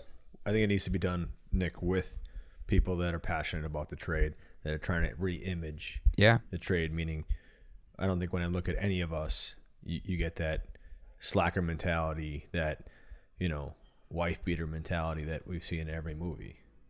So I think it has to be hand in hand. I just think the other part of it is that we've just talked about awareness. We've not talked about how you get skilled people out of this awareness. Mm-hmm. Yeah, and you hit the nail on the head with towns are incentivized, guidance counselors are incentivized to push people into college, and that has to be fundamentally changed. Yeah, college is great; it's not for everybody, right? Yeah. It's built for you to be in debt. Mm-hmm. I mean, that's the only loan that you can't go bankrupt and get out of. Follows you forever. Forever. You can die. Yep, exactly. The rules and the laws are written a little bit sketchy. Skewed. Yep. Let's keep moving on. So, dude, what's it like having your dad be Ross Trethewey? Seriously. Rich. I said Rich. I'm looking at your name I have written. I'm like, what? You screwed that up. That's the one thing I want to say the whole night. Oh, man. I was like, is that a joke? I'm 3 shandies. What are you? I'm blaming on the We'll cut you some slack. I'm not drinking. It's an inside joke. I have to say, I learned a ton. He had me, on job sites at an early age. I learned how to solder on a pipe at an early age. He gave me the kind of curiosity, I think, in many ways, about the systems of the building. So I think that foundation early on in my life was, I think, what put me on the path that I'm on right now. I owe a lot of it, obviously, to him, in that regard. Him being on the show at this house, was obviously very interesting. If we're out in public, people would always come up and say, hey, Rich, love the show, love what you're doing. By the way, I got this problem. Can you tell me why this XYZ leak is happening? Yada, yada, yada. And so, oftentimes my dad would take the time to explain what's going on. Meanwhile, I'm just like, Dad, what's going on here? Let's, I have a baseball game to go to. Like, come on, like, what's going on? But it was interesting to see it from both sides, from the the information and the education side of it, but also from the media side and kind of the back end. Being on the studio set at an early age, going to PBS pledges at an early age, and seeing that kind of stuff, and obviously being able to be around Norm and Tommy and Roger and Kevin and the whole gang. And before that, Steve Thomas and everybody else. So, every one of them brings something invaluable to the table, and being able to pick their brain over the years has been obviously a tremendous, opportunity. So yeah, that's what I can say about this house, I guess. But 2011, I got the call from one of the producers to say, hey, we were going to do a segment on solar. We know that that's what you studied. We know that that's what you're designing and doing and immersed in. Would you be interested in doing a segment? We'll do it as a pilot. And I was like, sure, I'll give it a shot. So it was out in San Francisco, flew out there, did the whole thing.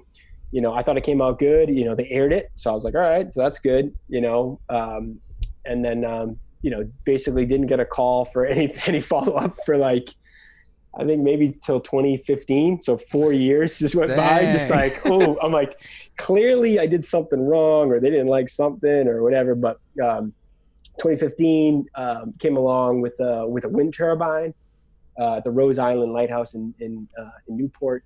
And obviously we were doing some wind design for different systems. So then that became my second pilot on the show.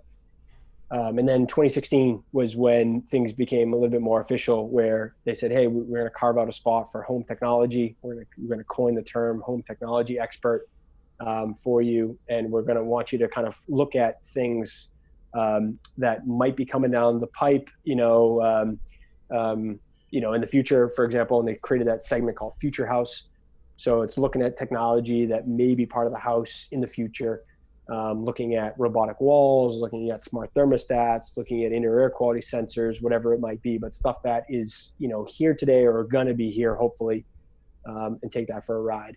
And so, yeah, it's been, really fun. It's a pleasant distraction from the day to day, to do some of that stuff and be able to explain it on television. I'm probably going to screw up this question, but just putting it out there. What was it like, your dad was a plumber, Yep. total blue collar, Yep. What was it like to grow up with that father and then realize at a certain point that he was more than just a plumber? He was like an icon for an industry that needed someone. Like, did you ever have that kind of light bulb moment that you're like, you know what, Dad's kind of a big deal? Like, I don't, like, so many people I think have fathers that were plumbers and were like never doing that. Mm-hmm. Always kind of torn jeans, truck's a mess, trying to make ends meet. What can you dig into that at all? Yeah, well, I'll give you the backstory real quick. That Trethewey Brothers is the family business that was started back in 1902 when plumbing was new. Damn. And so my great great grandfather came over from England with plumbing as a concept. He started that business. Great grandfather. Dude father, started plumbing. Uncle. Hold on. He had a concept. Connecting all these pipes. The family made up plumbing from scratch. No. Idea. No. You're taking it out of context. The idea of taking a bucket filled with sewage and throwing it into the street was the way it was done. And the new idea of plumbing was, hey, let's put a toilet in and let's drain it into a sanitary waste or a cistern or some type of thing like that. Hold on, but that was or was not your family's? 1902, Trethewey Brothers was formed in Rosendale, Massachusetts. That was my great grandfather, and he came over from England. My family's from Rossi. And that literally plumbing was new. That was a new concept. Like sewage and hot water and drainage and gas piping. That was all new back then. That's crazy. So great grandfather, great grandfather, great grandfather, grandfather, father, uncle, great uncle. My whole family is just plumbers, basically. So we deal with shit, right? We know how to deal with shit. I almost said turd herder when I was describing it earlier, and I paused because my buddy's in the pipe fitters union. He does refrigeration. He calls plumbers turd herders. Mm-hmm. I was like, you know what? I don't know if I want to be quoted. That's hurting the image. Come on, John. Yes. That's hurting the image of the plumber. Come on. But so that was my family. Do you know so how much plumbers make? All I knew was plumbing. When I think of a plumber, I'm like, they make a fortune. They make a very good living. Yes, they do. No question there. And people need to know that, right? People in skilled trades, not just plumbers, people in skilled trades, they make a great living. right? Electricians, HVAC, all of the above. So, so my whole family was plumbers. That's all I knew growing up. But I think to answer your question though, directly, the moment where I knew my dad was not just my dad and just a plumber was when we got invited to the Radio City Music Hall Daytime Emmy Awards.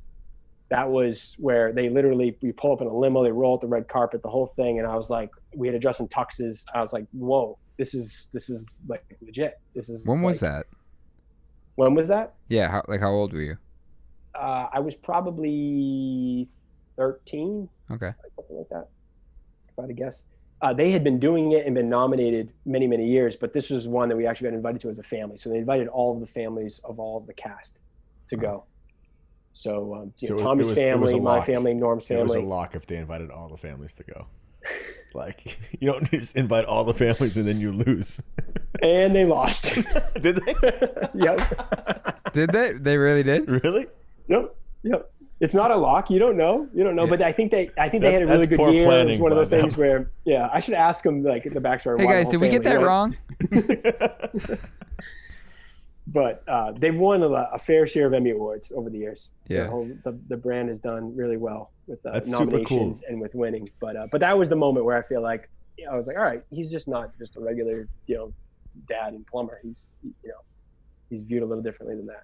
That's super cool. They had a successful plumbing business in this old house, but also had you involved throughout the years. Like that's usually I worry about it every day. Is that I'm so dialed into what I'm doing every day that it could fly by me. Like from Ferris Bueller's Day Off. Sometimes if you don't stop and look around, you'll miss it. That's kind of what freaks me out. And it's really cool that he involved you early on.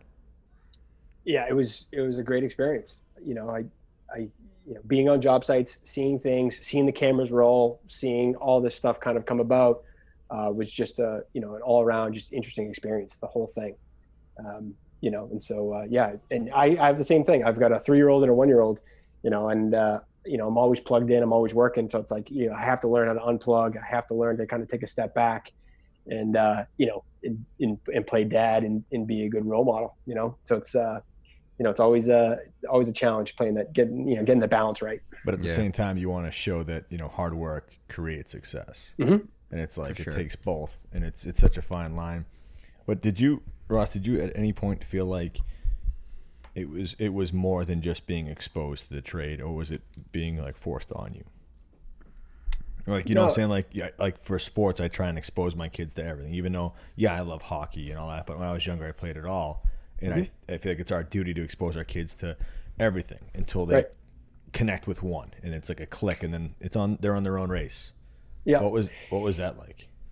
So I was curious about how things worked, but I knew that I didn't want to be, the quote unquote plumber, and that was so I knew that fairly early on, and so I knew that I had a math and science kind of brain. I was analytical, and I was curious about how things worked, and I liked data.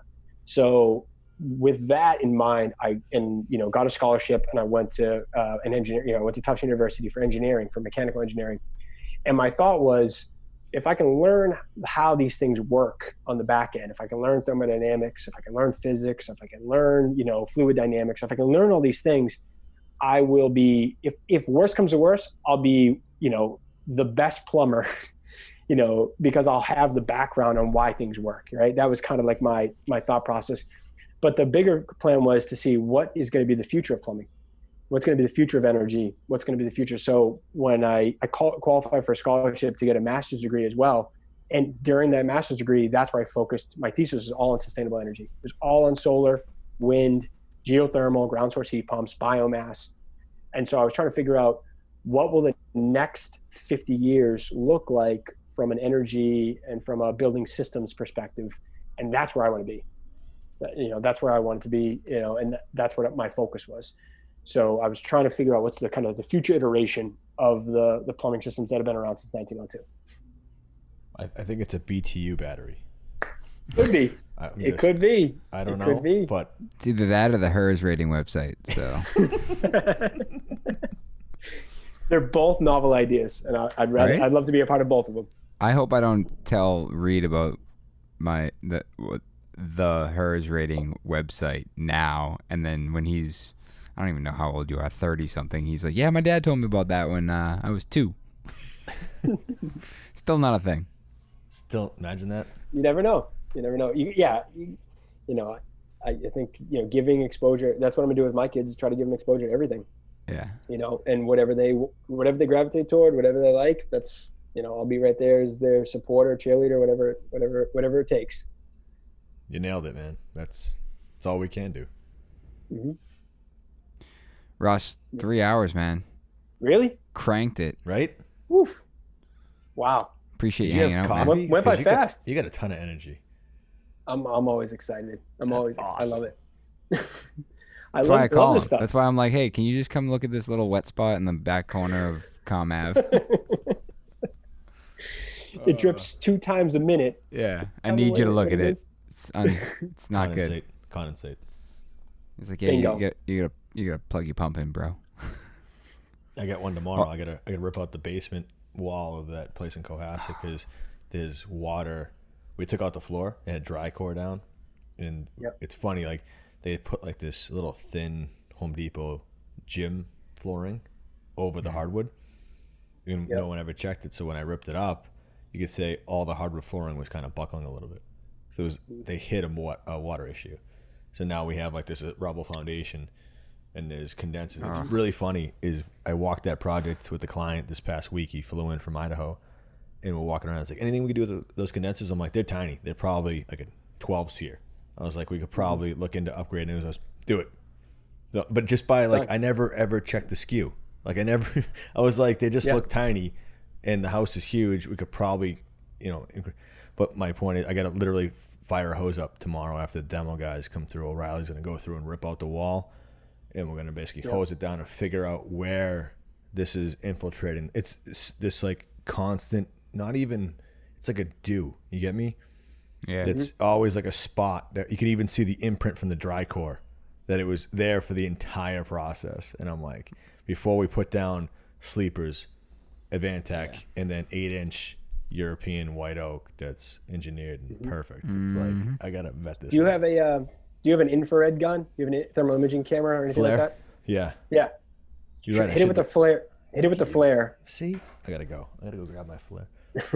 Hit it with the flare. Take a look at it, and if you notice that the spot that's wet is colder or much colder than the area around it, it could be dew point. Not to do another trigger word, but very common for uninsulated basements in our area. When they're uninsulated and you've got, relative humidity that creeps up, obviously in the summertime, it's going to condense on the coldest surface. The coldest surface is oftentimes the corner of the basement, right? Where the wall meets the slab. Yeah, I think that's what it is. It's kind of this bay area, and then you walk up 3 steps to the condenser and the generator. And I'm like, it's not even when it's raining. It's just like always constantly there. Right. And so instead of putting a blower there, I'm like, let's rip the wall open. Let's just investigate, because they did open cell almost the whole house. Yeah, if you can seal it from a vapor perspective, the slab and the foundation, obviously it's very expensive to do that after the fact, but if you can do that correctly, that typically will solve it, because now you've got a thermal barrier, right? So that the 50-degree earth is not coming in contact with the humid air inside the basement. But the belt and suspenders way to tackle that problem is just put a dehumidifier in. Even with the sleepers? Like it's going to get underneath all that? Like I'm going to put sleepers down, Advantech, then my flooring. A dehumidifier will, do the air, but will it get underneath where that crawl space is? That little... No, it won't do that. That will always be saturated.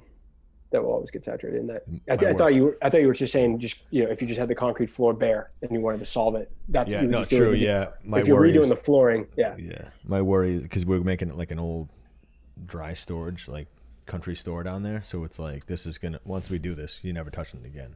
Right. So the correct way to do it is jackhammer the slab, pull it all out, and then spray foam down or put a vapor barrier with insulation down. That's the only, you spray up the walls. Can you afford to lose any height? It's not so much that. So the way the foundation is, it's all obviously ledge there.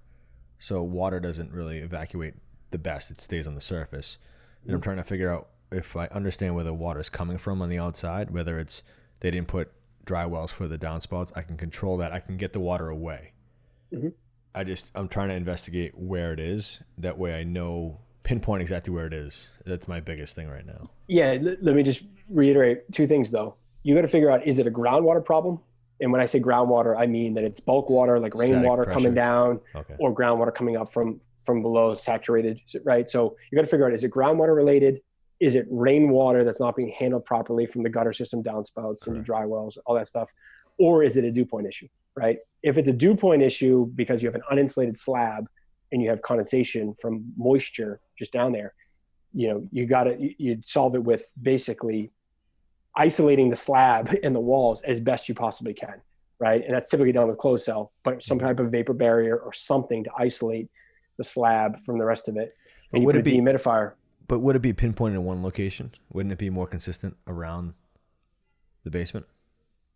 Not necessarily. But wait, are you always seeing groundwater? Are you always seeing wetness in one area and it's only in that one area? One spot. And how does you got to put your investigative hat on. Are there downspouts? Are there rainwater that's being dumped down and that like right onto that foundation wall and that seeping in that way? It's weird like that. So that's a walkout. So you walk up 2 steps from the slab, the basement slab, up 2 steps to get to the door. Then the door takes you out to a landing that's 4 feet below grade. And that's where they have all the condensers and the generator in this lower kind of area, almost like a walkout bulkhead. Then you walk up 4 more stairs or 5 more stairs to get the grade. And it's all ledge. So there's everything else is crawl spaces. So it's literally all the downspouts take it away. So I'm worried that there is static pressure. That's all that water's basically getting pushed out onto the property, and it's still basically slowly. So meaning it could rain Monday, that could then become wet Thursday because all that water that kicked out the downspouts made its way into the lawn, came all the way down, and then magically made its way back to this one spot. Right. So if you've got groundwater, that's if it's coming from groundwater. If that theory were to prove out, then the only ways that you'd be able to solve it would probably be either a sump pump, right, to pump underneath any hydrostatic pressure that's underneath the slab, or exterior French drain or some type of perforated PVC pipe that can basically get the water further away to a better area where there's less groundwater. And I'd be curious if you were to, there's test wells all around Massachusetts. Find the nearest test well have you been to their website? I think it's the MWRA website, but they track groundwater movement around the United States or around Massachusetts in this example. So we solved a problem on a project in Weston that had similar concerns, similar issue. And literally you'd see a decent rainfall happen. A day or two later, you'd see the groundwater level rise 2 or 3 feet. And then you'd see the water in the basement. See, if there's we're on the top of a hill. So it's like I'm trying to wrap my head around the whole thing. Yeah, that's a tricky one. But I might try and do gray water for irrigation in Weston. You just triggered my brain again for something else. Because they require a well if you're going to irrigate. Right, domestic well. Yep. So, and I looked into it. It's $25,000 to have a well put in because same thing. I called my well guy, Skillen, and I was like, "Hey, have you drilled any wells on this street?" They're like, "Oh, we have 3. We got 8. Yeah, we have 3." And he's like, "One's 1,400 feet down." I was like, "Oh my god!" Yeah. And he's like, "Yeah, but it does like 70 gallons, whatever it was, a minute." And I'm like, "I don't need that." He's like, "Yeah, it costs like I wrote it all down in my notes. It's like $75,000 or whatever." And he's like, "Then 3 houses away, we did one that's 700 feet, and that one costs $17,000." I was like, "I'm not spending I'm not telling my client $17,000 to $25,000 for an irrigation well. Right. But if I had to spend $17,000 on a gray water system, I don't know. But do you produce enough gray water? Yeah, that was my next question. Well, I think it's if you're irrigating a huge lawn, you're not going to have enough with the rainwater and the gray water. So the irrigation to me really is, so they're also huge on trees. We had to take out a bunch of trees that are existing because this house is from 1927. and this is the one I think I talked about in the other podcast, is 28 grand worth of asbestos removal because all the stucco on the outside is hot and all the interior drywall. And so I'm not so worried about the lawn as much as I am for having to replant the caliber of trees we have to put on that property. So it's really just that initial year or 2 years of getting enough water to those plants that I think if we do the recharge systems where if we were to bring the downspouts out and recharge along, basically, what do we call it? Like a garden, like a rain garden. A rain garden. You could almost do that with the house water, but then I'm trying to also supplement that with the gray water in my head during this 3-hour conversation. Yeah, the problem is that irrigation needs a lot of water. That's the challenge that you're going to run into. So when you have rainy season here, well, you'll probably have ample water as long as you have enough storage capacity. But to get enough irrigation water through the summer, we just don't get enough rain in the summertime to irrigate a whole lawn. You know, so you're going to have to supplement it. If you're doing irrigation. Well. If you're just doing it for gardening, you know, a gardening area or just like a little bit of here and there, totally doable. You know, you can store enough to make that work. I mean, you guys know, you have 2 kids. You know how much laundry they go through. I mean, there's some decent water. Nonstop. But each one of those loads is, you know, if you got a side load, it's, you know, anywhere from 5 to 15 gallons on the, you know, depending on the size of the drum, et cetera. I keep getting all technical. Just let me live my dream, okay? Just be like, you know what, Johnny? Go for it. I'm not here to shoot down dreams. Go you for do it, it, dude. You Just do it, John. Go for it. I don't know about your dream, but I added cooled ceilings to mine. So. You know, Nick's going to call me tomorrow and say, hey, I got a project. I want to talk about rating. I'm looking at it right now. I'm like, this would I got this place in New good. Hampshire. Can I do cooled ceiling in my log cabin? Yeah, if I run my own piping, what am I looking at? Can I cool the logs? Will that work? What about the dew point? I think it's in the middle of the log.